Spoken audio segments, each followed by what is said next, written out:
അമ്മേ പരിശുദ്ധ അമ്മേ, അമ്മേ പരിശുദ്ധ ദൈവമാതാവേ, കൃപാസനത്തിലൂടെ ഞങ്ങളുടെ ദേശത്തിനും അമ്മ മധ്യസ്ഥം തേടി തന്ന എല്ലാ അനുഗ്രഹങ്ങൾക്കും കൃപകൾക്കും ഞങ്ങളിപ്പോൾ ഹൃദയം നിറഞ്ഞ നന്ദി പറയുന്നു.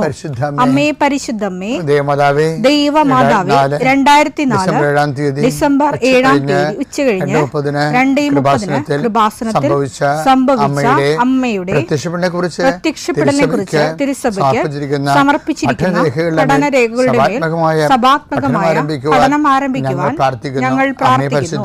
അമ്മേ പരിശുദ്ധമേ, ഭൂസ്വർലോകങ്ങളുടെ രാജ്ഞിയായ അങ്ങേയ്ക്ക് ഭൗമസംരക്ഷണത്തിനായി പ്രപഞ്ചപ്രകൃതിയെ തന്നെ തിരുസഭ പ്രതിഷ്ഠിക്കുവാൻ ഈ പ്രത്യക്ഷീകരണം വഴി ഇടയാക്കണമേ. പരിശുദ്ധമേ, ജപമാല മാതാവേ, സകല കൃപാസനം പ്രാർത്ഥനയോടും ചേർത്ത് ഞങ്ങളിപ്പോൾ പ്രാർത്ഥിക്കുന്ന ഈ കുടുംബത്തിന്റെ പ്രത്യേക നിയോഗം പറ മക്കളെ.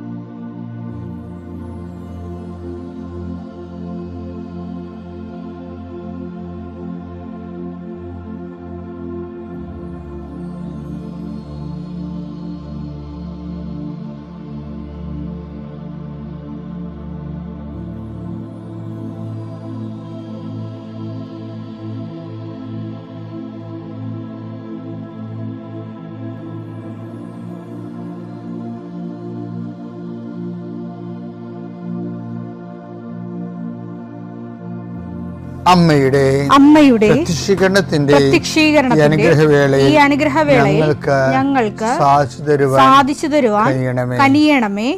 ആമേൻ. വിശ്വാസ പ്രമാണം. സർവശക്തനായ പിതാവും ആകാശത്തിന്റെയും ഭൂമിയുടെയും സൃഷ്ടാവുമായ ദൈവത്തിൽ ഞാൻ വിശ്വസിക്കുന്നു. അവിടുത്തെ ഏകപുത്രനും ഞങ്ങളുടെ കർത്താവുമായ ഈശോമിശിഹായിലും ഞാൻ വിശ്വസിക്കുന്നു. ഈ പുത്രൻ പരിശുദ്ധാത്മാവിനാൽ ഗർഭസ്ഥനായി കന്യകാമറിയത്തിൽ നിന്ന് പിറന്ന് പൊന്തിയോസ് പീലാത്തോസിന്റെ കാലത്ത് പീഡകൾ സഹിച്ച് കുരിശിൽ തറയ്ക്കപ്പെട്ട് മരിച്ച് അടക്കപ്പെട്ട് പാതാളങ്ങളിൽ ഇറങ്ങി മരിച്ചവരുടെ ഇടയിൽ നിന്ന് 3-ാം നാൾ ഉയർത്ത് സ്വർഗത്തിലേക്ക് എഴുന്നള്ളി സർവശക്തിയുള്ള പിതാവായ ദൈവത്തിന്റെ വലതുഭാഗത്തിരിക്കുന്നു. അവിടെ നിന്ന് ജീവിക്കുന്നവരെയും മരിച്ചവരെയും വിധിക്കുവാൻ വരുമെന്നും ഞാൻ വിശ്വസിക്കുന്നു. പരിശുദ്ധാത്മാവിലും ഞാൻ വിശ്വസിക്കുന്നു. വിശുദ്ധ കത്തോലിക്കാ സഭയിലും പുണ്യവാന്മാരുടെ ഐക്യത്തിലും പാപങ്ങളുടെ മോചനത്തിലും ശരീരത്തിന്റെ ഉയർപ്പിലും നിത്യമായ ജീവിതത്തിലും ഞാൻ വിശ്വസിക്കുന്നു. ആമേൻ. സ്വർഗ്ഗസ്ഥനായ ഞങ്ങളുടെ പിതാവേ, അങ്ങയുടെ നാമം പൂജിതമാകണമേ. അങ്ങയുടെ രാജ്യം വരണമേ. അങ്ങയുടെ തിരുമനസ് സ്വർഗത്തിലെ പോലെ ഭൂമിയിലും ആകണമേ. അന്നു വേണ്ടുന്ന ആഹാരം ഇന്ന് ഞങ്ങൾക്ക് തരണമേ. ഞങ്ങളോട് തെറ്റ് ചെയ്യുന്നവരോട് ഞങ്ങൾ ക്ഷമിക്കുന്നത് പോലെ ഞങ്ങളുടെ തെറ്റുകൾ ഞങ്ങളോടും ക്ഷമിക്കണമേ. ഞങ്ങളെ പ്രലോഭനത്തിൽ ഉൾപ്പെടുത്തരുതേ, തിന്മയിൽ ഞങ്ങൾ രക്ഷിക്കണമേ. ആമേൻ. നന്മ നിറഞ്ഞ മറിയമേ, സ്വസ്തി. കർത്താവ് അങ്ങയുടെ കൂടെ സ്ത്രീകളിൽ അങ്ങ് അനുഗ്രഹിക്കപ്പെട്ടവളാകുന്നു. അങ്ങയുടെ ഉദരത്തിൻ ഫലമായി ഈശോ അനുഗ്രഹിക്കപ്പെട്ടവനാകുന്നു. പരിശുദ്ധ മറിയമേ, തമ്പുരാന്റെ അമ്മേ, പാപികളായ ഞങ്ങൾക്ക് വേണ്ടി ഇപ്പോഴും ഞങ്ങളുടെ മരണസമയത്തും തമ്പുരാനോട് അപേക്ഷിക്കണമേ. ആമേൻ. കർത്താവിന്റെ ഉന്നതമായ നാമത്തിന് സ്വസ്ഥം ചെയ്യുന്നു. കർത്താവിന്റെ വിശുദ്ധ പൗരോഹിത്യത്തെ മഹത്വപ്പെടുത്തണമേ. കർത്താവ് സഭയിലുള്ള സാന്നിധ്യം പ്രകടമാക്കണമേ. 39 വർഷം ഞാൻ അർപ്പിച്ച കൃപാനയുടെ യോഗ്യതയായി കൃപാസ്ഥാന ജീവനോടെ പ്രത്യക്ഷപ്പെട്ട മാതാവിൻ്റെ മധ്യസ്ഥത്തിലെ ഈശോനാമത്തിൽ പ്രാർത്ഥിക്കുന്നു. മാതാവേ, ഒത്തിരി ആഗ്രഹിച്ചാണ് രാവിലെ എഴുന്നേറ്റ് വരണം മക്കള്. അവരുടെ രോഗങ്ങളെ നീ ഏറ്റെടുക്കണമെന്ന് പ്രാർത്ഥിക്കുന്നു. അവരെ നീ സാന്ത്വനപ്പെടുത്തണം. പ്രത്യേകിച്ച് ശാരീരികമായ അവശതകളും രോഗങ്ങളും പരുക്കളും പൊറുക്കാത്ത മുറിവുകളും ഉള്ളവർ കർത്താവെ, അവരെ ഈ പ്രഭാതത്തിൽ അങ്ങ് സ്പർശിക്കണേ ഈശോയെ. കർത്താവെ, ചിലരൊക്കെ ഒരു ദിവസമെങ്കിലും ഒന്ന് ശരീരത്തിന് രോഗമില്ലാതിരുന്നെങ്കിലും ആഗ്രഹിക്കുന്ന രോഗികളാണ്. കർത്താവെ, കണ്ണീരോടെ പ്രാർത്ഥിക്കുന്നു. അവരെ നീ കൈവിട്ട് കളയരുത്.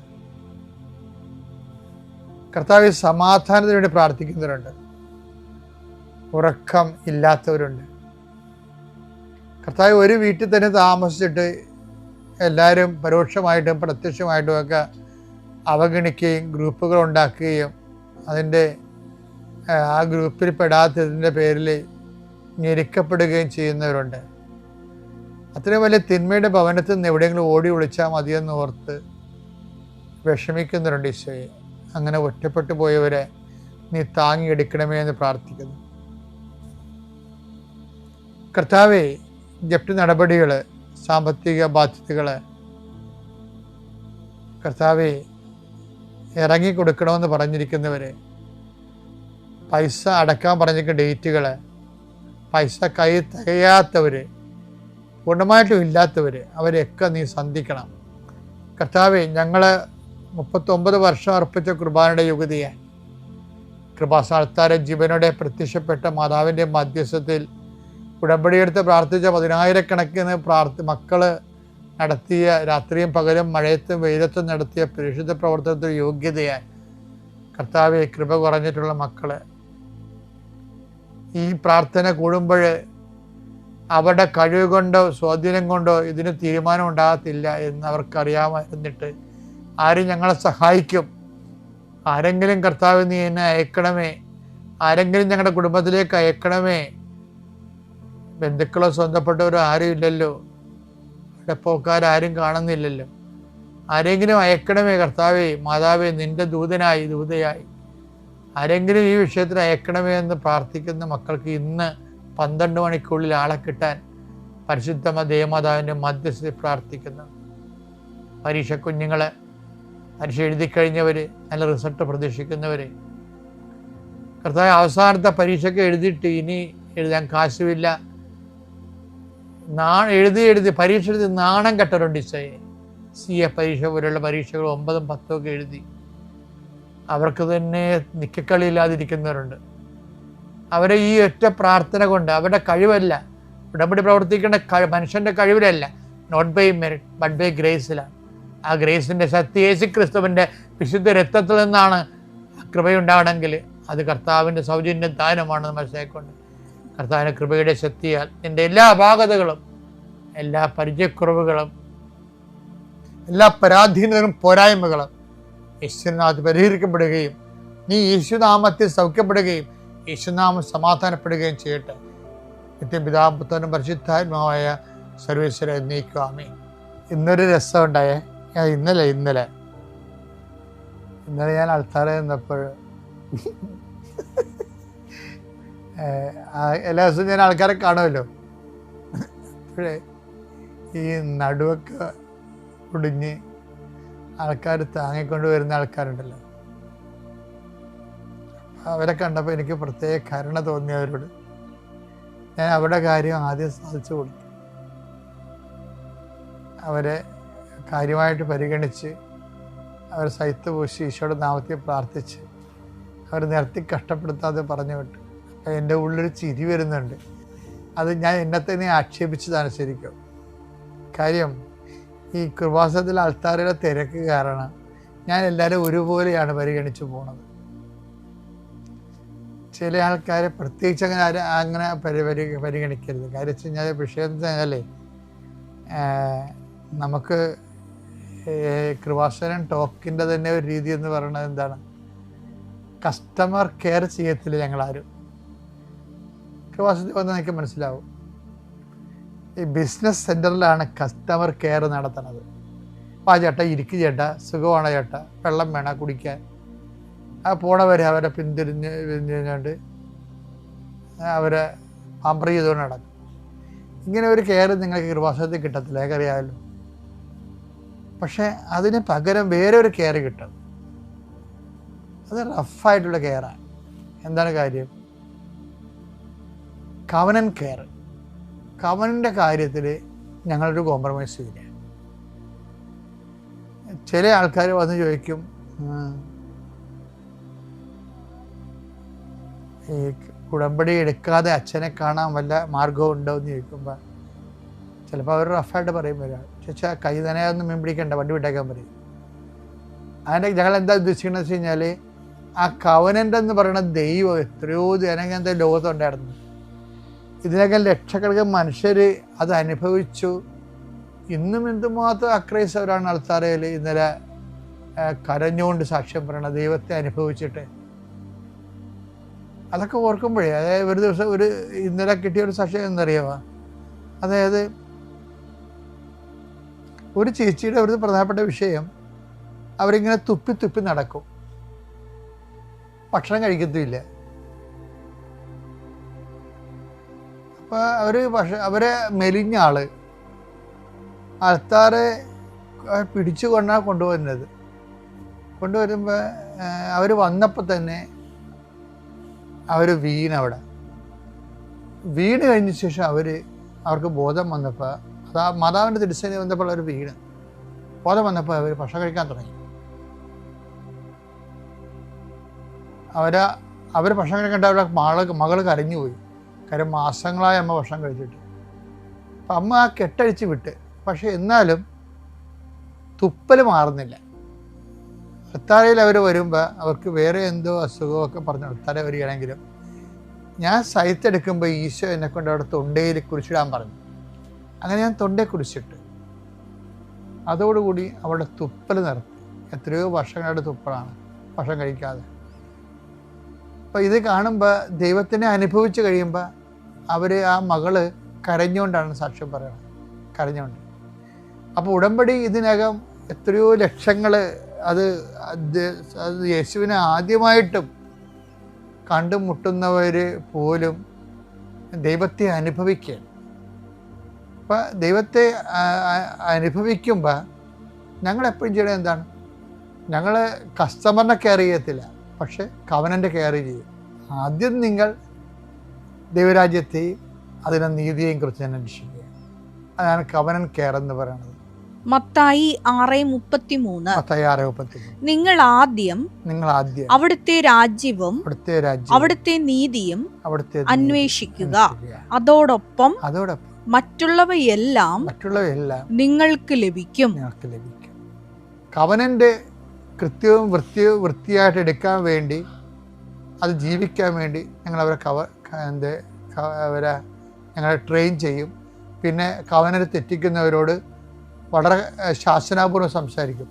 അൾത്താരയിലൊക്കെ ഞാൻ സംസാരിക്കേണ്ടത് നിങ്ങൾക്ക് മനസ്സിലാകും. കുർബാനയ്ക്ക് വളരെ കർക്കശയോട് സംസാരിക്കും. നിങ്ങൾ ആലപ്പുഴ വന്ന് പണി മേടിക്കരുത് തന്നെ ഞാൻ പറയും. എന്താ കാര്യം? ചില ആൾക്കാർക്ക് ക്രിസ്തുവിന് അനുഗ്രഹം വേണം, ക്രിസ്തുവിനെ വേണ്ട. അപ്പം ഞങ്ങൾ ദൈവമാണെങ്കിലും ക്രിസ്തുവിൻ്റെ കൂടെ അനുഗ്രഹം കൊടുക്കത്തുള്ളൂ. ഞങ്ങൾക്ക് ഏൽപ്പിച്ചിരിക്കുന്ന ജോലി അത് തന്നെയാണ്. അതുകൊണ്ട് ഞങ്ങളും ക്രിസ്തുവിൻ്റെ കൂടെ മാത്രമേ അനുഗ്രഹം കിട്ടാനുള്ള സാഹചര്യം ഉണ്ടാക്കത്തുള്ളൂ. അപ്പോൾ കസ്റ്റമർ കെയർ, കവനന്റ് കെയർ, അത് നിങ്ങളും അതുപോലെ തന്നെയായിരിക്കണം. നിലപാടിൻ്റെ കാര്യത്തിൽ ക്രിസ്തുവിനായിരിക്കണം ഒന്നാം സ്ഥാനം. എന്നാൽ പിന്നെ ക്രിസ്തു നിങ്ങളെ തിരിച്ചറിയും. അറിഞ്ഞു കഴിഞ്ഞാൽ പിന്നെ ആദ്യം തന്നെ ഈ ആൾത്താരെ വന്ന് സാക്ഷ്യം പറയാൻ എനിക്ക് അവസരം തന്ന ഈശോയ്ക്കും അമ്മ മാതാവിനും ഒരുപാട് നന്ദി. എൻ്റെ പേര് മെർലിൻ. ഞാൻ ഓസ്ട്രേലിയയിലെ മെൽബണിൽ നിന്ന് വരുന്നു. ഞാൻ ഇന്നലെ രാത്രിയാണ് ഓസ്ട്രേലിയയിൽ നിന്ന് വന്നത്, 3 വർഷത്തിന് ശേഷം. അപ്പോൾ ഇവിടെ സാക്ഷ്യം പറയാൻ വേണ്ടിയിട്ട് ഇന്ന് വന്നതാണ്. ഞാൻ ഓൺലൈനിലാണ് ഉടമ്പടി എടുത്തത്. ഓൺലൈൻ ഉടമ്പടി എടുത്തത് 2024 ഒക്ടോബർ 9 പക്ഷേ ഞാൻ കൃപാസനത്തിനെ പറ്റി ആദ്യമായിട്ട് കേൾക്കുന്നത് 2018 എൻ്റെ മമ്മി 2018 ഉടമ്പടി എടുത്തിട്ടുണ്ടായിരുന്നു. പക്ഷേ എന്നിട്ട് മമ്മിയുടെ കൂടെ ഞാൻ കൃപാസനത്തിൽ വന്നിട്ടുണ്ട്. പക്ഷേ എനിക്ക് ഒട്ടും ഇഷ്ടമില്ലായിരുന്നു. ഞാൻ ആ ഒരു ഏരിയയിൽ പോയി ഇരുന്നത് ഞാൻ ഇപ്പോഴും ഓർക്കുന്നുണ്ട്. ഭയങ്കരമായിട്ട് എനിക്ക് ചൂടെടുത്തിട്ട് ഞാൻ മമ്മിയോട് എന്നെ മേലെ ഇങ്ങോട്ട് കൊണ്ടുവരുന്നെന്നും പറഞ്ഞ് വഴക്കുണ്ടാക്കിയാണ് ഇവിടുന്ന് പോയത്. അങ്ങനെ അപ്പോൾ 2018 തൊട്ട് എനിക്ക് ഓസ്ട്രേലിയയിൽ പോയി പഠിക്കണമെന്ന് ഭയങ്കര ആഗ്രഹമായിരുന്നു. 2018 ഞാൻ IELTS ഒക്കെ എഴുതി. പക്ഷേ പിന്നെ IELTS ഒക്കെ പാസ്സായി. പക്ഷേ ഓസ്ട്രേലിയക്ക് പോകാൻ എനിക്ക് പറ്റിയില്ല. പിന്നെ അതങ്ങനെ കടന്നു. ഞാൻ പിന്നെ BEd ഒക്കെ പഠിച്ചു. അത് കഴിഞ്ഞ് പിന്നെ ഞാൻ 2022 ഞാൻ വീണ്ടും ഓസ്ട്രേലിയക്ക് പോകണമെന്ന് വിചാരിച്ച് പ്രോസസ്സിംഗ് ഒക്കെ തുടങ്ങി. എന്നിട്ട് ഇതുപോലെ എനിക്ക് പ്രോസസ്സിംഗ് ഒക്കെ എനിക്ക് ഭയങ്കര ഡിലേ ആയിരുന്നു. എനിക്കൊരു ഓഫർ ലെറ്ററൊക്കെ വന്ന് ഭയങ്കര താമസിച്ചാണ്. എന്നിട്ട് വിസയ്ക്ക് വെക്കാൻ വേണ്ടിയിട്ട് ഡിസംബറായിട്ടും എനിക്ക് വിസയ്ക്ക് ഏജൻസിക്കാർ ആപ്ലിക്കേഷൻ അയക്കുന്നില്ല. ഞാൻ എല്ലാ പേപ്പറും സബ്മിറ്റ് ചെയ്തിട്ടുണ്ട്, പക്ഷേ അവർ ഓരോരോ റീസൺ പറഞ്ഞിട്ട് ഇങ്ങനെ ഡിലേ ചെയ്തുകൊണ്ടിരിക്കുമായിരുന്നു. അത് കഴിഞ്ഞപ്പോഴത്തേനും ഞാനിങ്ങനെ യൂട്യൂബിലൊരു വീഡിയോ കണ്ടു. ഒരു കൊച്ചിന്, ഒരു നോർത്ത് ഇന്ത്യയിലുള്ള ഒരു കുട്ടിക്ക് ഇങ്ങനെ ഓട്ടോ ഗ്രാൻഡായിട്ട് 2 മിനിറ്റിനുള്ളിൽ ഓസ്ട്രേലിയൻ വിസ ഗ്രാൻഡ് ആകുന്ന ഒരു വീഡിയോ. അപ്പോൾ അത് കണ്ടു കഴിഞ്ഞപ്പോഴാണ് ഇങ്ങനൊരു സംഭവം ഉണ്ടെന്ന് എനിക്ക് മനസ്സിലാകുന്നത്. അപ്പോൾ തന്നെ എനിക്ക് കൃപാസനത്തിൻ്റെ ഒരു വീഡിയോ ഇങ്ങനെ എനിക്ക് ഫോണിൽ വന്നു. അപ്പം മമ്മി എനിക്കിങ്ങനെ ഒരു കാശ് രൂപം തന്നിട്ടുണ്ടായിരുന്നു കൃപാസനത്തിലെ. അപ്പം ഞാനിങ്ങനെ കൃപാസനത്തിലെ വീഡിയോ ഞാൻ വെറുതെ കണ്ടു കഴിഞ്ഞപ്പോഴത്തേനും ഞാൻ മാതാവിനെ പരീക്ഷിക്കണം, എനിക്ക് വേറെ ഒരു ഉദ്ദേശമില്ല, മാതാവിനെ പരീക്ഷിക്കണം. അതിന് വേണ്ടിയിട്ട് ഞാൻ മാതാവിനോട് പറഞ്ഞു, നാളെ ഏജൻസിക്കാർ എന്നെ ഇങ്ങോട്ട് വിളിച്ച് എനിക്ക് വിസയ്ക്ക് വെച്ച് എനിക്ക് ഓട്ടോ ഗ്രാൻഡായിട്ട് വിസ വരുവാണെങ്കിൽ ഞാൻ ഇവിടെ വന്ന് സാക്ഷ്യം പറയാതെ. അപ്പോഴത്തേനും അങ്ങനെ ഞാനങ്ങ് പറഞ്ഞു വെച്ചു. അതിന് പിറ്റേ ദിവസം ഇതുപോലെ ഒരു ഒക്ടോബർ 9, 2023 അപ്പം ഇതുപോലെ ഏജൻസിക്കാരെന്നെ വിളിച്ചു, നമുക്ക് വിസയ്ക്ക് വെക്കാൻ പറ്റില്ലെന്ന് പറഞ്ഞ് വിളിച്ചു. വന്നിട്ട് വിസയുടെ പ്രോസസ്സിംഗ് ഒക്കെ ചെയ്തു. ഒരു വൈകുന്നേരം 4:30 ആയപ്പോഴത്തേനും അവർ വിസ ഫീസ് അടച്ചു കഴിഞ്ഞപ്പോഴത്തേനും പിന്നെ ഞാൻ ഫോൺ വെച്ച് ഞാൻ എൻ്റെ മുറിയിൽ നിന്ന് ഞാൻ അടുക്കള വരെ ഞാൻ പോയില്ല. അതിന് മുന്നേ ഫോൺ വീണ്ടും ബെല്ലടിക്കുന്നു. അപ്പോഴത്തേനും ഞാൻ തിരിച്ചു വന്നപ്പോഴത്തേനും ഫോൺ എടുത്തു. അപ്പോൾ ഏജൻസിക്കാരായിരുന്നു. അപ്പോൾ അവരെന്നോട് ചോദിച്ചു, ക്രിസ്മസിന് എന്നാ പരിപാടി? ഞാൻ ചോദിച്ചു, എനിക്ക് പ്രത്യേകിച്ച് പരിപാടിയൊന്നുമില്ല, ഓസ്ട്രേലിയക്ക് പോകണില്ല. ഞാൻ ചോദിച്ചു, വിസ വരാതെ എങ്ങനെയാണ് ഓസ്ട്രേലിയക്ക് പോകണം? എനിക്ക് ദേഷ്യം വന്നു. അപ്പോഴത്തേനും അവർ പറഞ്ഞു വിസ വന്നത്. അപ്പോഴത്തേനും എനിക്കറിയത്തില്ല, എനിക്ക് വിശ്വസിക്കാൻ പറ്റിയില്ല. അപ്പോൾ മാതാവ് എന്നെ അതുപോലെ ഒരു വലിയ അത്ഭുതം എൻ്റെ ജീവിതത്തിൽ സാധിച്ചു തന്നു. എന്നിട്ട് ഞാൻ സാക്ഷ്യം പറയാൻ വേണ്ടി ഇവിടെ വന്നു കഴിഞ്ഞു. മാതാവ് ഇത്രയും വലിയ അത്ഭുതം ചെയ്തു. എന്നിട്ട് ഞാൻ പഠിച്ചില്ല. ഇവിടെ ഒരു സിസ്റ്റർ ഉണ്ടായിരുന്നു. പണ്ട് ആ സിസ്റ്റർ ഇപ്പോൾ ഉണ്ടായിരുന്നു. എനിക്ക് സോറി പറയണമെന്നുണ്ട്, എനിക്ക് അത്രയും ദേഷ്യമായിരുന്നു സിസ്റ്ററിനോട്. അപ്പോഴത്തേനും ആ സിസ്റ്ററിനോട് പറഞ്ഞു, മാതാവ് നിനക്ക് അനുഗ്രഹം തന്നു, നീ എന്താ ചെയ്തതെന്ന് ചോദിച്ചു. നീ ഇനി എന്താ ചെയ്യാൻ പോകുന്നതെന്ന് ചോദിച്ചു. ഞാൻ പറഞ്ഞു, ഞാനിനി ഒന്നും ചെയ്യാൻ പോകണില്ല, മാതാവിനെ അനുഗ്രഹിച്ചു, ഞാൻ സാക്ഷ്യം പറയും. അപ്പം നീ ഉടമ്പടി എടുക്കോ, കാരുണ്യ പ്രവൃത്തി ചെയ്യോ? അതൊന്നും ചെയ്യാൻ ഞാൻ ഉദ്ദേശിച്ചിട്ടില്ല. അപ്പോൾ എനിക്ക് സാക്ഷ്യം പറയാം. അപ്പോൾ സിസ്റ്റർ സാക്ഷ്യം പറയിക്കത്തില്ലെന്ന് പറഞ്ഞു. അപ്പോഴത്തേനും എനിക്ക് എന്ത് ദേഷ്യമായി. ഞാൻ ചോദിച്ചു, ഉടമ്പടി എടുത്തില്ലെങ്കിലും മാതാവ് അനുഗ്രഹിക്കുക ചെയ്യുമെന്നും പറഞ്ഞ് ഞാൻ സാക്ഷ്യം എഴുതിയായിരുന്നു. ആ പേപ്പർ ഞാനിവിടെ നേർച്ചപ്പെട്ടിയിലിട്ടിട്ട് ഞാനാണെങ്കിൽ ഓസ്ട്രേലിയക്ക് പോയി. എന്നിട്ട് അവിടെ ചെന്ന് ഏത് അസൈൻമെൻറ്റ് എഴുതിയാലും എല്ലാത്തിനും കാശ് രൂപം പിടിച്ചാണ് ഞാൻ എല്ലായിടത്തും പോകുന്നത്. അപ്പോൾ അവിടെ ചെന്ന് കഴിയുമ്പോഴത്തേനും അവിടെ ഒരു പരീക്ഷയുണ്ട്, ലാൻഡേറ്റ് എന്ന് പറഞ്ഞ്. ഇപ്പം നമ്മുടെ കേരളത്തിൽ കേറ്ററ്റ് സെറ്റ് എന്നൊക്കെ പറഞ്ഞ ടീച്ചർമാർക്ക് പരീക്ഷയുള്ളതുപോലെ ഓസ്ട്രേലിയ ലാൻഡേറ്റ് എന്നും പറഞ്ഞൊരു എക്സാം ഉണ്ട്. അപ്പം അതിന് ഇതുപോലെ 3 ചാൻസേ ഉള്ളൂ. ആ 3 ചാൻസിൽ നമ്മൾ പാസ്സായില്ലെങ്കിൽ നമ്മൾ കോഴ്സ് ഡ്രോപ്പ് ചെയ്ത് പോരേണ്ടി വരും. നമ്മൾ പഠിച്ചുകൊണ്ടിരിക്കുമ്പോൾ തന്നെ അത് പാസ്സാകുകയും വേണം. അപ്പോൾ ഞാൻ ഇതുപോലെ ഫസ്റ്റ് ചാൻസിൽ പോയി എഴുതി. എൻ്റെ ക്ലാസ്സിലുള്ള ആരും ഫസ്റ്റ് ചാൻസിൽ എഴുതാൻ വന്നില്ല, കാരണം എല്ലാവർക്കും ടെൻഷനായിരുന്നു. എനിക്ക് പേടി കൂടുതലായത് കാരണം ഞാൻ വിചാരിച്ചു ആദ്യം തൊട്ട് എഴുതിയേക്കാം, 3 ചാൻസല്ലേ ഉള്ളൂ. ആദ്യത്തത് വെറുതെ ഒരു സ്ലം പോലെ ഞാൻ പോയി കാശ് രൂപം പിടിച്ചുകൊണ്ടാണ് പോയത്. എന്നിട്ടും ഇംഗ്ലീഷും മാത്സും ലാൻഡേറ്റിന്. അപ്പോൾ എനിക്ക് മാത്സൊക്കെ ക്വസ്റ്റ്യൻ എനിക്ക് അവസാനം വായിക്കാൻ സമയം പോലും കിട്ടിയില്ല. ഞാൻ വെറുതെ ഏതാണ്ട് കറക്കി കുത്തിയ ആൻസറൊക്കെ സബ്മിറ്റ് ചെയ്തു. അത് കഴിഞ്ഞ് റിസൾട്ട് വന്നപ്പോഴത്തേനും ഞാൻ ഇതുപോലെ മാതാവിൻ്റെ കശരൂപം പിടിച്ച് കുഴിച്ചു വരച്ചിട്ടാണ് സബ്മിറ്റ് ചെയ്തത്. അപ്പോൾ റിസൾട്ട് വന്നപ്പോഴത്തേനും ഫസ്റ്റ് ചാൻസിൽ തന്നെ മാതാവ് അനുഗ്രഹിച്ച് ഞാൻ ലാൻഡേറ്റ് പാസ്സായി. എൻ്റെ ക്ലാസ്സിൽ ആദ്യമായിട്ട് എക്സാം പാസ്സായത് ഞാനാണ്. പിന്നെ ഒരുപാട് പിള്ളേർ ഇതുപോലെ ഭയങ്കരമായിട്ട് സ്ട്രഗിൾ ചെയ്ത് കോഴ്സ് ഡ്രോപ്പ് ചെയ്ത് പോയി. അതുപോലെ തന്നെ ഈ എക്സാം പാസ്സാകാത്തത് കാരണം. അപ്പം മാതാവ് അനുഗ്രഹിച്ച് എനിക്ക് അങ്ങനത്തെ പ്രശ്നങ്ങളൊന്നും സംഭവിച്ചില്ല. പിന്നെ വളരെ സ്മൂത്തായിട്ടാണ് എനിക്ക് എല്ലാ അസൈൻമെൻ്റ് ആണെങ്കിലും. എൻ്റെ ക്ലാസ്സിൽ കൂടുതൽ ഇൻ്റർനാഷണൽ സ്റ്റുഡൻസ് ആയിരുന്നു. പക്ഷേ അവരാരും പാർട്ട് ടൈം ജോലിക്കോ അങ്ങനെയൊന്നും പോകുന്നില്ല, ഞാൻ മാത്രമേ പോകുന്നുള്ളായിരുന്നു. എന്നിട്ട് പോലും എനിക്ക് ഒരു അസൈൻമെൻറ്റിന് പോലും ഒരു എക്സ്ട്രാ ഡേയ്സ് ഒന്നും ചോദിക്കാതെ എല്ലാം കൃത്യമായിട്ട് സബ്മിറ്റ് ചെയ്യാൻ മാതാവ് സഹായിച്ചു. എല്ലാത്തിനും ഞാൻ മാതാവിൻ്റെ കാശുരൂപം വെച്ച് കുഴിച്ചു വെച്ചാണ് എല്ലാ അസൈൻമെൻറ്റും ഞാൻ സബ്മിറ്റ് ചെയ്തുകൊണ്ടിരുന്നത്. അങ്ങനെ ഒക്ടോബർ 2024 എൻ്റെ കോഴ്സ് കഴിയാറായി. നവംബർ ആകുമ്പോൾ കോഴ്സ് കഴിയും. അപ്പം ഞാൻ സെപ്റ്റംബറിൽ വെച്ച ഒരു അസൈൻമെൻറ്റിൻ്റെ മാർക്ക് വരുന്നില്ല. വാലുവേഷൻ ഭയങ്കര സ്ട്രിക്റ്റാണ്. മാർക്ക് വരുന്നില്ല. അപ്പോഴത്തേനും ഒരു ദിവസം റിസൾട്ട് വന്നു എന്നും പറഞ്ഞ് ഇങ്ങനെ ഇമെയിൽ വന്നു. അപ്പം ഞാൻ എടുത്ത് നോക്കിയപ്പോഴത്തേനും എൻ്റെ റിസൾട്ട് വന്നിട്ടില്ല. എൻ്റെ റിസൾട്ട് അവർ ഇങ്ങനെ വീണ്ടും എന്നോട് സംസാരിക്കണം, റിസൾട്ട് ബ്ലോക്ക് ചെയ്ത് വെച്ചേക്കുവാന്ന് പറഞ്ഞു. അപ്പോൾ എനിക്ക് എന്താ കാര്യം എന്ന് മനസ്സിലായില്ല. ഇത് AI ഡിറ്റക്റ്റ് ചെയ്തു, ആർട്ടിഫിഷ്യൽ ഇൻ്റലിജൻസ് അസൈൻമെൻറ്റിൽ ഡിറ്റക്റ്റ് ചെയ്തു എന്നാണ് അവർ റീസൺ പറഞ്ഞേക്കുന്നത്. ഞങ്ങൾക്ക് AI യൂസ് ചെയ്യാനുള്ള പെർമിഷൻ ഉണ്ടായിരുന്നു. പിന്നെ എന്തുകൊണ്ടാണ് അങ്ങനെ സംഭവിച്ചതെന്ന് എനിക്ക് മനസ്സിലായില്ല. അത് ഇപ്പം നമുക്ക് AI യൂസ് ചെയ്തിട്ടുണ്ടെങ്കിൽ നമ്മൾ ഡിക്ലറേഷൻ്റെ അകത്ത് അത് എഴുതണം. അപ്പം ഞാനത് യൂസ് ചെയ്തത് ഇങ്ങനെ നമുക്ക് റെഫറൻസ് എന്ന് പറഞ്ഞൊരു സാധനമുണ്ട് അസൈൻമെൻറ്റ് എഴുതുമ്പോഴത്തേനും. ആ റെഫറൻസിൻ്റെ കറക്ഷന് വേണ്ടിയിട്ടാണ് ഞാൻ AI യൂസ് ചെയ്തത്. അപ്പം അതിൻ്റെ അകത്ത് AI വീണ്ടും വെക്കേണ്ട ആവശ്യമില്ല എന്ന് വിചാരിച്ച് ഞാനത് ഡിക്ലെയർ ചെയ്തില്ല. പക്ഷെ എന്നാലും എനിക്ക് ടെൻഷനായി, കാരണം ഇങ്ങനെ ലാസ്റ്റ് സെമസ്റ്റർ എക്സാമാണ്. അപ്പോഴത്തേനും ഇനിയിപ്പോൾ ഇത് ഇതിൻ്റെ റിസൾട്ട് ഇനി ഞാൻ ഫെയിൽ ആയിട്ടുണ്ടെങ്കിൽ എനിക്ക് പിന്നെ സ്റ്റുഡൻറ്റ് വിസ റിന്യൂ ചെയ്യേണ്ടി വരും. അങ്ങനെ പല പല പ്രശ്നങ്ങളുണ്ട്. പക്ഷേ എന്നാലും എനിക്ക് ടെൻഷനൊന്നും വന്നില്ല. അപ്പോൾ എനിക്ക് മനസ്സിലായി, കാരണം കഴിഞ്ഞ കുറച്ച് ദിവസം ആ ഒരു സമയത്ത് കുറച്ച് ദിവസമായിട്ട് ഞാൻ ഭയങ്കര ഓവർ എക്സൈറ്റഡ് ആയിരുന്നു. ഞാൻ ഗ്രാജുവേഷനെ പറ്റി, എൻ്റെ പപ്പയും മമ്മിയൊക്കെ ഗ്രാജുവേഷന് വരുന്നുണ്ടായിരുന്നു. അപ്പോൾ ഞാൻ ഗ്രാജുവേഷനെ പറ്റിയിട്ടാണ് കൂടുതൽ ചിന്തിക്കുന്നത്. മൊത്തം ഗ്രാജുവേഷൻ കഴിയുമ്പോൾ ഇൻസ്റ്റഗ്രാമിൽ എങ്ങനെ പോസ്റ്റ് ഇടണം ഇതൊക്കെയാണ് ഞാൻ ചിന്തിക്കുന്നത്. അപ്പോഴത്തേക്കും എനിക്ക് മനസ്സിലായി കൂടുതൽ ഭയങ്കര മെറ്റീരിയലിസ്റ്റിക് ആയിട്ടുള്ള കാര്യങ്ങൾ ചിന്തിക്കാൻ തുടങ്ങി. അപ്പോൾ മാതാവ് എന്നെ ഒന്ന് റിമൈൻഡ് ചെയ്തതാണെന്ന് എനിക്ക് മനസ്സിലായി.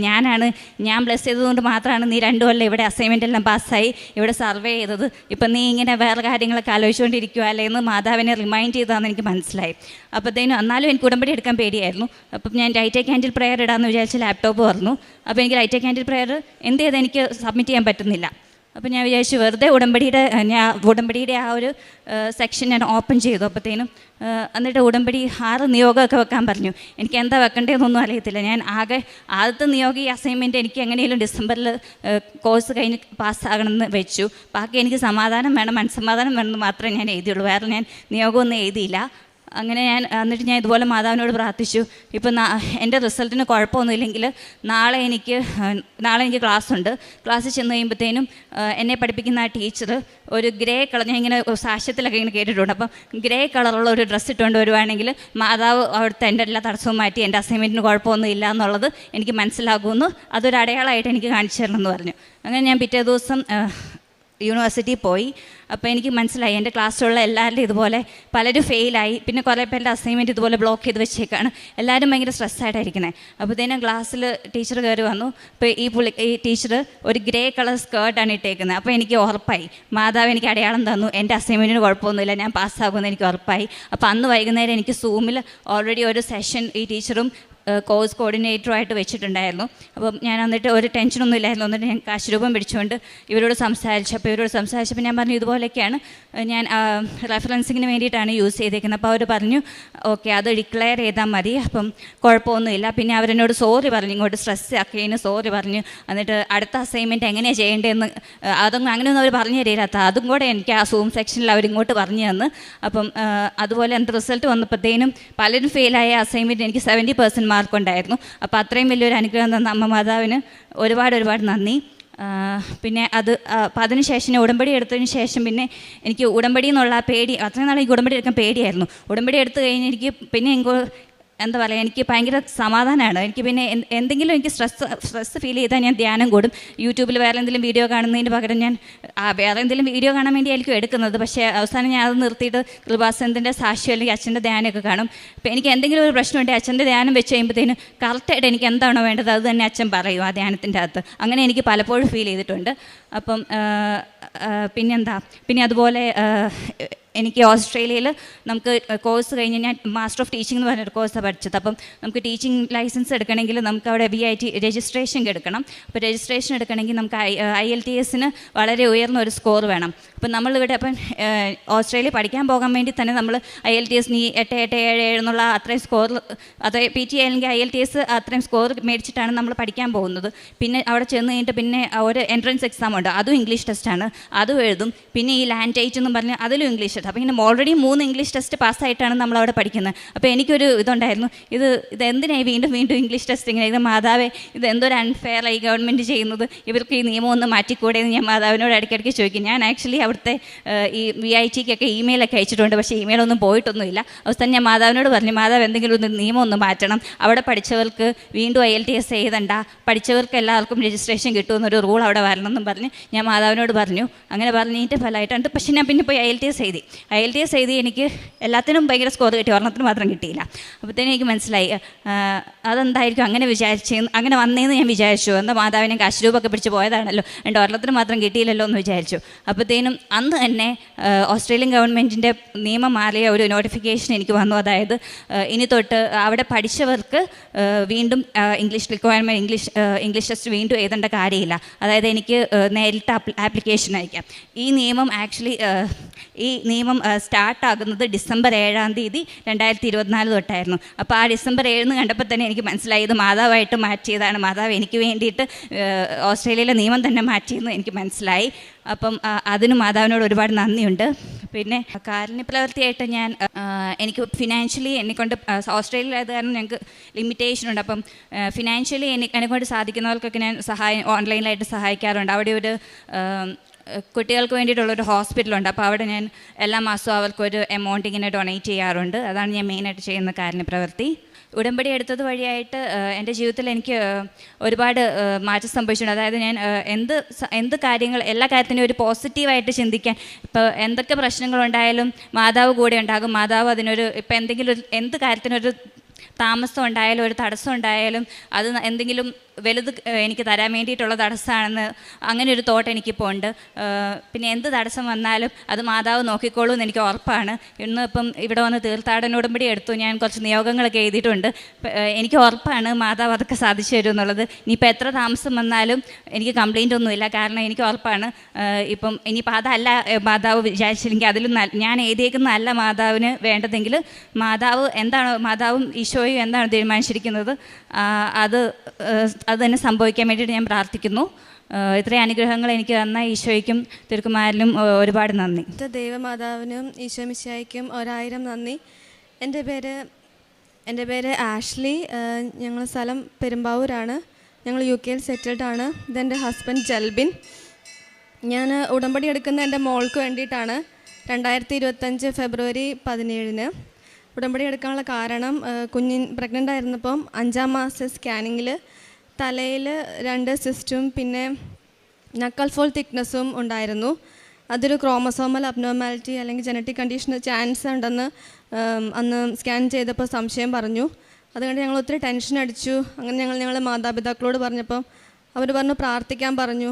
അങ്ങനെ എൻ്റെ മമ്മി വഴിയാണ് ഞാൻ മമ്മി പറഞ്ഞു കൃപാസനം അമ്മയോട് പ്രാർത്ഥിക്കുക.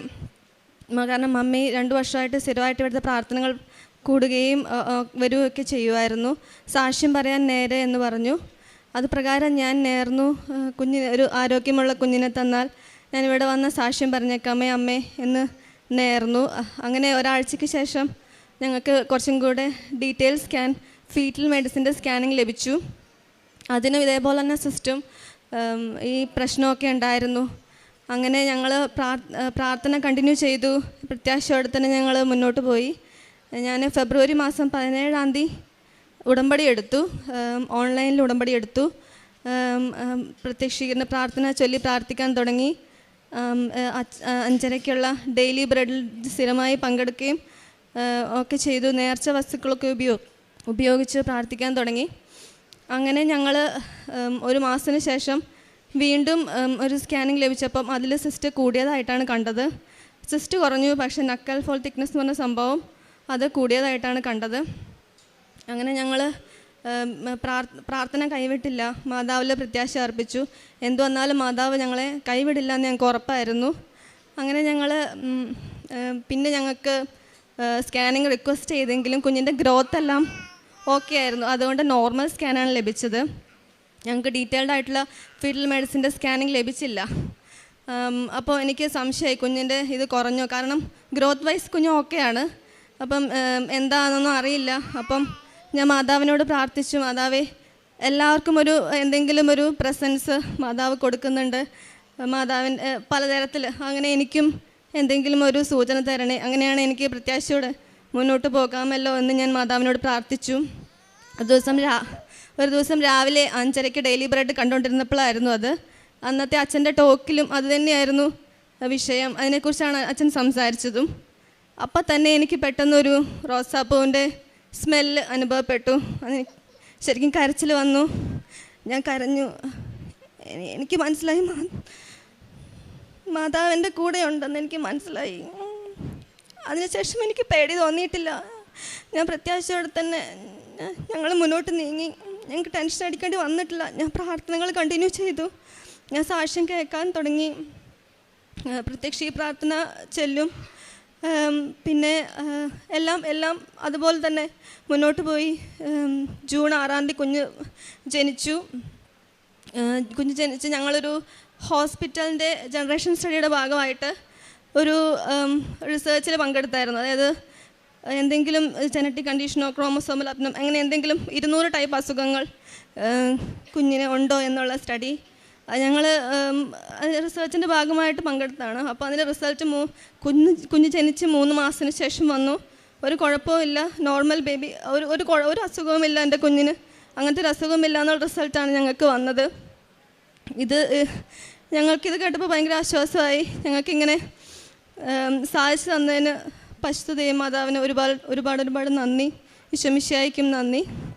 അല്ലാതെ എനിക്കും പ്രശ്നങ്ങളുണ്ടായിരുന്നു. എനിക്കും ബാക്ക് പെയിൻ ഉണ്ടായിരുന്നു. എനിക്ക് പേടിയായിരുന്നു. പ്രഗ്നൻസി ഫുൾ എനിക്ക് ബാക്ക് പെയിനും റെസ്റ്റും കാര്യങ്ങളും ആയിരുന്നു. പക്ഷേ അതൊക്കെ എൻ്റെ മാതാവ് എനിക്ക് മാറ്റി തന്നു. ഒരുപാട് നന്ദി. കാരുണ്യപ്രവർത്തികൾ ഞങ്ങൾ പുറത്തായതുകൊണ്ട് ഞങ്ങൾ സോഷ്യൽ മീഡിയയിലൊക്കെ കാണുമ്പോൾ ഹെൽപ്പ് ആവശ്യമുള്ള അക്കൗണ്ടിലേക്കൊക്കെ അങ്ങനെ പൈസയൊക്കെ അയക്കുമായിരുന്നു. പിന്നെ അതൊരു സ്ഥാപനത്തിലേക്ക് നിശ്ചിത എമൗണ്ട് എല്ലാ മാസവും 2 സ്ഥാപനങ്ങളിലേക്ക് ഞങ്ങൾ അയക്കാറുണ്ട്. പിന്നെ പത്രവിതരണം, മമ്മി പത്രം അയച്ചു തന്നായിരുന്നു, അത് വിതരണം ഉണ്ടായിരുന്നു. പിന്നെ കൃപാസനത്തെക്കുറിച്ച് അറിയാത്തവർക്ക് പറഞ്ഞു കൊടുത്തു. എനിക്ക് പ്രാർത്ഥിക്കാനൊക്കെ വലിയ താല്പര്യമൊന്നും കുറവായിരുന്നു. പക്ഷെ ഉടമ്പടി എടുത്ത ശേഷം അതിനൊക്കെ ഒരു മാറ്റം വന്നതായിട്ടാണ്. ഞങ്ങൾ സന്ധ്യാപ്രാർത്ഥന പിന്നെ മുടക്കിയിട്ടില്ല, എല്ലാ ദിവസവും ചെല്ലും. മാതാവിനും ഈശോമിശിഹായ്ക്കും 1000 ആദ്യം തന്നെ അമ്മയ്ക്കും തിരുകുമാരനും 1000 നന്ദിയും സ്തുതിയും പറയുന്നു. എനിക്കിവിടെ നിൽക്കാൻ സാധിച്ചതിന്. എൻ്റെ പേര് വിദ്യാമോള്. ഞാൻ ഒരു ഹിന്ദുവാണ്, വൈക്കത്തു നിന്ന് വരുന്നു. ഇതെൻ്റെ ഹസ്ബൻഡ്, പേര് അഖിൽ. ഞാനൊരു നേഴ്സാണ്. എല്ലാവരെയും പോലെ തന്നെ വിദേശത്ത് ജോലി വാങ്ങിക്കുക എന്നുള്ളത് എൻ്റെയും എൻ്റെ ഹസ്ബൻഡിൻ്റെയും ഒരു വലിയ ആഗ്രഹമായിരുന്നു. അതിനെ തുടർന്ന് ഞാൻ OET പഠിക്കാനായി തീരുമാനിച്ചു. ഞാൻ OET പഠിച്ചു. പക്ഷേ ഒരുപാട് തവണ ഞാൻ എഴുതിയെങ്കിലും എനിക്ക് പാസ്സാവാനായിട്ട് സാധിച്ചില്ല. അതിനെ തുടർന്നാണ് ഞാൻ കൃപാസനത്തിനെ പറ്റി എൻ്റെ ഒരു ഫ്രണ്ട് വഴി അറിയുന്നത്. അപ്പോൾ ഞാൻ കൃപാസനത്തിൽ ഞാൻ ആദ്യമായിട്ട് വരുന്നത് 2022 മെയ്യിലാണ് ഞാൻ ഉടമ്പടി എടുക്കുന്നത്. ആ സമയത്ത് ഞാൻ വരുന്നത് എൻ്റെ ഹസ്ബൻഡ് അറിയാതെയാണ്. കാരണം ഇതിനെപ്പറ്റി ഇവിടെ വന്നിട്ടുണ്ടെങ്കിൽ എന്നെ വഴക്ക് പറയുമോ അല്ലെങ്കിൽ സമ്മതിക്കുമോ എന്നൊക്കെയുള്ളൊരു പേടി കാരണം ഞാൻ എൻ്റെ ഫ്രണ്ടിൻ്റെ കൂടെയാണ് ഇവിടെ വരുന്നത്. ഇവിടെ വന്ന് ഞാൻ ഉടമ്പടി എടുത്ത് പോയെങ്കിലും എനിക്ക് അത്രയും കൃത്യമായിട്ടൊന്നും ഞാൻ പാലിച്ചിരുന്നില്ല. കറക്റ്റായിട്ട് ഞാൻ ഈ പറയുന്ന കാര്യങ്ങളൊന്നും ഞാൻ പാലിച്ചില്ല. പിന്നെ പത്രം കൊടുക്കാനൊക്കെ എനിക്ക് ഭയങ്കര മടിയായിരുന്നു. എന്നിട്ട് ഞാൻ പത്രം കൊണ്ടുവന്ന് റൂമിൽ വെച്ചു. ഞാനത് വിതരണം ചെയ്യാനൊന്നും പോയില്ല. അതിനുശേഷം ഞാൻ OET എഴുതിയെങ്കിലും എനിക്ക് പാസ്സാവാൻ സാധിച്ചില്ല. അത് കഴിഞ്ഞിട്ടാണ് എൻ്റെ ഹസ്ബൻഡിനൊരു ആക്സിഡൻ്റ് ഒക്കെ സംഭവിച്ച് ഞങ്ങൾ മാനസികമായിട്ട് ഭയങ്കര ബുദ്ധിമുട്ടി, തകർന്നു. കാലിനൊക്കെ വയ്യാതായി, കുറേ നാൾ ഹോസ്പിറ്റലിലൊക്കെ കടന്നു. അത് കഴിഞ്ഞ് വീണ്ടും എന്നെ OET പഠിക്കാൻ കൊണ്ടുപോയി ചേർത്തു. ഞാൻ വീണ്ടും ഇവിടെ വന്ന് ഞാൻ ഉടമ്പടി പുതുക്കി. ആ പുതുക്കുന്നതിന് തലേദിവസം മുമ്പ് വരെ ഭയങ്കര മാനസികമായി തകർന്ന് ഇനി പഠിത്തം നിർത്താം അങ്ങനെയൊക്കെയുള്ള ചിന്തയിലൂടെ കടന്നുപോയി. വളരെ ബുദ്ധിമുട്ടിയായിരുന്നു നടന്നുകൊണ്ടിരുന്നത്. അതിനുശേഷം ഞാനിങ്ങനെ അച്ഛൻ്റെ ധ്യാനം ഫോണിൽ കേൾക്കാൻ തുടങ്ങി. എനിക്കിവിടെ വീണ്ടും വന്ന് ഉടമ്പടി പുതുക്കണമെന്ന് ഭയങ്കര ആഗ്രഹം വന്നു. അങ്ങനെ ഞാൻ ഇരുന്നതിൻ്റെ തലേദിവസം എൻ്റെ വീടിൻ്റെ സൈഡിലൊരു മുല്ലച്ചെടി നിൽപ്പുണ്ടായിരുന്നു. അതിൻ്റെ സൈഡിൽ നിന്ന് എനിക്കൊരു വെള്ള കൊന്ത കിട്ടി. ആ കൊന്ത ഞാൻ മുറിക്കകത്ത് കൊണ്ടുവന്നു. ഞാൻ അതിൻ്റെ പിറ്റേ ദിവസമാണ് ഇവിടെ വന്ന് ഉടമ്പടി എടുത്ത് പുതുക്കിയിട്ട് ഞാൻ നിയോഗം വെച്ചത് എൻ്റെ OET എക്സാമിൻ്റെ കാര്യമായിരുന്നു. അതിനുശേഷം പുതുക്കി ഞാൻ പോയി പത്രമെല്ലാം വാങ്ങിച്ചുകൊണ്ട് പോയി. ഒരു മടിയില്ലാതെ ഞാൻ എല്ലായിടത്തും കൊണ്ട് നടന്ന് പത്രമൊക്കെ കൊടുത്തു. പിന്നെ കൃത്യമായി ഉടമ്പടിയിൽ പറഞ്ഞ എല്ലാ കാര്യങ്ങളും ഞാൻ ചെയ്യുമായിരുന്നു. രാവിലെ എണീറ്റ് പ്രയർ ചെയ്യുന്നു, വൈകിട്ട് പ്രയർ ചെയ്യുന്നു. 3 മണിക്ക് വരെ ഞാൻ എണീറ്റ് പ്രയർ ചെയ്ത ദിവസങ്ങളുണ്ടായിരുന്നു. ഉച്ചയ്ക്ക് 3 മണിക്ക് ചെയ്യുന്നു. പഠിത്തത്തിനേക്കാൾ കൂടുതൽ ഞാൻ പ്രാർത്ഥനയ്ക്കാണ് ഇമ്പോർട്ടൻസ് കൊടുത്തത്. ഓരോ സമയവും ഞാൻ വചനങ്ങൾ എഴുതി, വചനങ്ങൾ കേട്ടു, ബൈബിൾ എഴുതാൻ തുടങ്ങി. ബൈബിൾ ഞാൻ എഴുതുമായിരുന്നു ബുക്കിൽ. അതിനുശേഷം എനിക്ക് എൻ്റെ കൂട്ടുകാർക്കൊക്കെ ഞാൻ അയച്ചു കൊടുക്കും. ഞാൻ സ്റ്റാറ്റസ് ഇടുന്ന കാണുമ്പോൾ കൂടുതലും പേര് ചോദിച്ചിട്ടുണ്ട്, നീ മതം മാറി ക്രിസ്ത്യാനിയായോ എന്നൊക്കെ. പക്ഷേ ഞാൻ അതൊന്നും മൈൻഡ് ചെയ്തിരുന്നില്ല. ഞാൻ എല്ലാ ദിവസവും ഞാൻ സ്റ്റാറ്റസ് ഇടും. അതുപോലെ തന്നെ പ്രാർത്ഥനകൾ കൃത്യമായിട്ട് എല്ലാവർക്കും ഷെയർ ചെയ്യും. എല്ലാ ചൊവ്വാഴ്ചകളിലും അച്ഛൻ്റെ ധ്യാനം ഞാൻ കൂടും. അതിനുശേഷം ഞാൻ ഉപവാസം എടുത്ത് പ്രാർത്ഥിക്കും. അങ്ങനെ കൂടുതൽ സമയം ഞാൻ പ്രാർത്ഥനയ്ക്ക് വേണ്ടി മാറ്റി വെച്ചു. അതിനുശേഷം ഞാൻ സെപ്റ്റംബർ 28 ഞാൻ എക്സാമിന് പോയി. പോയ സമയത്ത് പോകുന്നതിന് മുമ്പ് ഇവിടെ വന്ന് ജോസഫ് അച്ഛൻ്റെ അനുഗ്രഹം മേടിച്ച് കാശ് രൂപ എനിക്ക് കിട്ടി. അതുകൊണ്ടും ഉടമ്പടി വസ്തുക്കൾ കൊണ്ടുമാണ് ഞാൻ പോയത്. ഞാൻ എല്ലാ ദിവസവും ഉടമ്പടി തൈലം തൊട്ട് പ്രാർത്ഥിക്കുകയും തേൻ കഴിക്കുകയും ചെയ്യുമായിരുന്നു. പിന്നെ എക്സാമിന് കയറുന്നതിന് മുമ്പാട് ഞാൻ അവിടെ ഉപ്പിട്ട് പ്രാർത്ഥിച്ചു, ഇനി ഒരിക്കലും എനിക്ക് എക്സാം എഴുതാനായിട്ട് ഇങ്ങോട്ട് കയറേണ്ടി വരരുതേ എന്ന്. ഞാൻ ഉപ്പിട്ട് പ്രാർത്ഥിച്ച് എക്സാം സെൻറ്ററിൽ കയറി. എനിക്ക് ആ എക്സാം തീരുന്നിടം വരെയും മുല്ലപ്പൂവിൻ്റെ സുഗന്ധം ഉണ്ടായിരുന്നു. ഞാൻ വളരെ ഈസി ആയിട്ടാണ് ചെയ്തിട്ട് ഇറങ്ങിയത്. റിസൾട്ട് വന്നു കഴിഞ്ഞപ്പോൾ എനിക്ക് അയർലൻഡ് സ്കോർ തന്ന അമ്മ എന്നെ അനുഗ്രഹിച്ചു. അതിനുശേഷമാണ് ഞാൻ എൻ്റെ ഹസ്ബൻഡിനോട് പറയുന്നത്, ഞാൻ ഇതുപോലെ കൃപാസനത്തിൽ വന്നു, ഉടമ്പടി ഞാൻ എടുത്തു, പുതുക്കി എന്നൊക്കെ പറഞ്ഞപ്പോൾ എൻ്റെ ഹസ്ബൻഡിനെ വിശ്വാസമായി. ഞങ്ങളിവിടെ വന്ന് ഞങ്ങൾ ഒരുമിച്ചാണ് പിന്നീടുള്ള എല്ലാ പ്രാവശ്യവും ഇവിടെ വന്നതും ഇവിടെ വന്ന് അമ്മയോട് പ്രാർത്ഥിച്ചതും എല്ലാം. അതിനുശേഷം ഞങ്ങൾ പ്രോസസ്സിങ്ങിന് കൊടുത്തു. അതിന് പേപ്പർ വർക്കുകളൊക്കെ ഒരുപാട് ബുദ്ധിമുട്ട് നിറഞ്ഞതായിരുന്നെങ്കിലും പക്ഷേ എൻ്റെ കാര്യത്തിൽ പെട്ടെന്ന് നടക്കുന്നുണ്ടായിരുന്നു. ഞാൻ ഓരോ തവണ ഉടമ്പടി പുതുക്കിയതും പത്രവിതരണം ചെയ്തു. എല്ലാം കുറച്ച് എനിക്ക് OIT പറഞ്ഞു കൊടുക്കുന്ന കുട്ടികളുണ്ടായിരുന്നു. അവർക്കെല്ലാം ഞാൻ കൃപാസനത്തിനെ പറ്റി പറഞ്ഞു. കുറേ പേര് ഓൺലൈൻ വന്ന് ഉടമ്പടി എടുത്തു. പിന്നെ എൻ്റെ അയൽവാസിയായ ചേച്ചിമാരെ ഞാനിവിടെ കൊണ്ടുവന്ന് ഉടമ്പടി എടുപ്പിച്ചു. അങ്ങനെ കുറേ കാര്യങ്ങൾ ചെയ്തു. അതിനുശേഷം എനിക്ക് പേപ്പർ വർക്കുകൾ കഴിഞ്ഞെങ്കിലും ഇൻ്റർവ്യൂ ഒന്നും കിട്ടുന്നില്ലായിരുന്നു. എല്ലായിടത്തും ക്ലോസ് ആയിരുന്നു. ഇനി OITയുടെ വാലിഡിറ്റി കഴിഞ്ഞു പോവോ, എനിക്കിനി പോകാൻ പറ്റാതിരിക്കുമോ എന്നൊക്കെ പേടിച്ച് ഞാൻ ഒരുപാട് ബുദ്ധിമുട്ടിയിരുന്ന സമയത്ത് ഞാനിവിടെ അമ്മയുടെ മാസമായ ഒക്ടോബർ മാസം ഉപവാസം എടുത്ത് നോയമ്പെടുത്ത് ഞാൻ പ്രാർത്ഥിച്ചു. എനിക്ക് മെഴുകുതിരി കത്തിക്കുമ്പം എപ്പോഴും ഞാൻ വിഷമിച്ചിരിക്കുന്ന സമയത്തൊക്കെ എനിക്ക് ഹാർട്ടിൻ്റെ രൂപത്തിലും പൂവിൻ്റെ രൂപത്തിലും ഒക്കെ അമ്മ മറുപടി തരുമായിരുന്നു. അതിനുശേഷം ഒരു ദിവസം 7 എന്ന് പറഞ്ഞൊരു ഡേറ്റ് എനിക്ക് കാണിച്ചു തന്നു. കറക്റ്റ് ഒക്ടോബർ 7-ാം തീയതിയാണ് എന്നെ ഇൻ്റർവ്യൂവിന് വിളിക്കുന്നത്. എല്ലാ ഇൻ്റർവ്യൂ ഞാൻ പാസ്സായതും എന്നെ ഇൻ്റർവ്യൂവിന് വിളിക്കുന്നതും എല്ലാം ജോസഫ് അച്ഛൻ്റെ ധ്യാനം കേട്ടതിന് ശേഷം ചൊവ്വാഴ്ച ദിവസങ്ങളിലായിരുന്നു. അതിനുശേഷം ഒറ്റ മാസം കൊണ്ട് തന്നെ എനിക്ക് ഇൻ്റർവ്യൂ കിട്ടി, ഞാൻ പാസ്സായി. ഞാൻ ആ പാസ് റിസൾട്ടും കൊണ്ടാണ് ഈ കഴിഞ്ഞ ഉടമ്പടി റാലിക്ക് ഇവിടെ വന്ന് പങ്കെടുത്തത്. അതിനുശേഷം ഞാൻ വിസയ്ക്ക് അപ്ലൈ ചെയ്തു. വിസയ്ക്ക് അപ്ലൈ ചെയ്യുമ്പോഴും നമുക്ക് ഒരുപാട് സർട്ടിഫിക്കറ്റുകളൊക്കെ സബ്മിറ്റ് ചെയ്യേണ്ടതായിട്ടുണ്ട്. അപ്പോൾ എനിക്ക് സ്പൗസിൻ്റെ പേര് ആഡ് ചെയ്തുകൊണ്ട് എൻ്റെ പഴയ പാസ്പോർട്ട് ഞാൻ കൊണ്ടുപോയില്ലായിരുന്നു. പുതിയ പാസ്പോർട്ടും കൊണ്ടാണ് ഞാൻ പോയത്. പക്ഷേ വിസ ഓഫീസിൽ കയറിക്കഴിഞ്ഞപ്പോൾ എന്നോട് പഴയ പാസ്പോർട്ടിൻ്റെ കോപ്പി കൊടുക്കാനായിട്ട് അവർ പറഞ്ഞു. പക്ഷേ എൻ്റെ ഫയലിലോ എൻ്റെ കയ്യിലോ അങ്ങനെ ഒരു കോപ്പി ഉള്ളതായിട്ട് എനിക്ക് അറിയത്തില്ലായിരുന്നു. ഒരു നിമിഷം ഞാൻ അമ്മേനെ വിളിച്ച് പ്രാർത്ഥിച്ചു, ഉപ്പിട്ട് ഞാൻ പ്രാർത്ഥിച്ചു. ഞാൻ ഫയൽ തുറക്കുമ്പോൾ എൻ്റെ ഫയലിൻ്റെ ആദ്യം ഇരുന്നത് എൻ്റെ പഴയ പാസ്പോർട്ടിൻ്റെ കോപ്പിയാണ്. അത് കൊടുത്തതിന് ശേഷം എൻ്റെ വിസ അപ്രൂവലായി. ഈ കഴിഞ്ഞ 8-ാം തീയതി എൻ്റെ കയ്യിൽ എനിക്ക് വിസ കിട്ടി. ഈ വിസയുമായിട്ടാണ് ഞാനിപ്പോൾ ഇവിടെ വന്ന് നിൽക്കുന്നത്. ഇത്രയും വലിയ അനുഗ്രഹങ്ങൾ എനിക്ക് അമ്മ തന്നതിന് 1000 നന്ദിയും സ്തുതിയും. പിന്നെ ഒരുപാട് ഞാനും എൻ്റെ ഹസ്ബൻഡും ഒരുപാട് അടുത്തുള്ള ഓർഫണേജിൽ പോയി ഫുഡ് വാങ്ങി കൊടുക്കാറുണ്ടായിരുന്നു. പിന്നെ അതുപോലെ പത്രവിതരണങ്ങൾ ചെയ്യാറുണ്ടായിരുന്നു. പിന്നെ ഞാനും എൻ്റെ അമ്മയും പൊതിച്ചോറുണ്ടാക്കി കോട്ടയം മെഡിക്കൽ കോളേജിൽ കൊണ്ടുപോയി കൊടുക്കാറുണ്ടായിരുന്നു.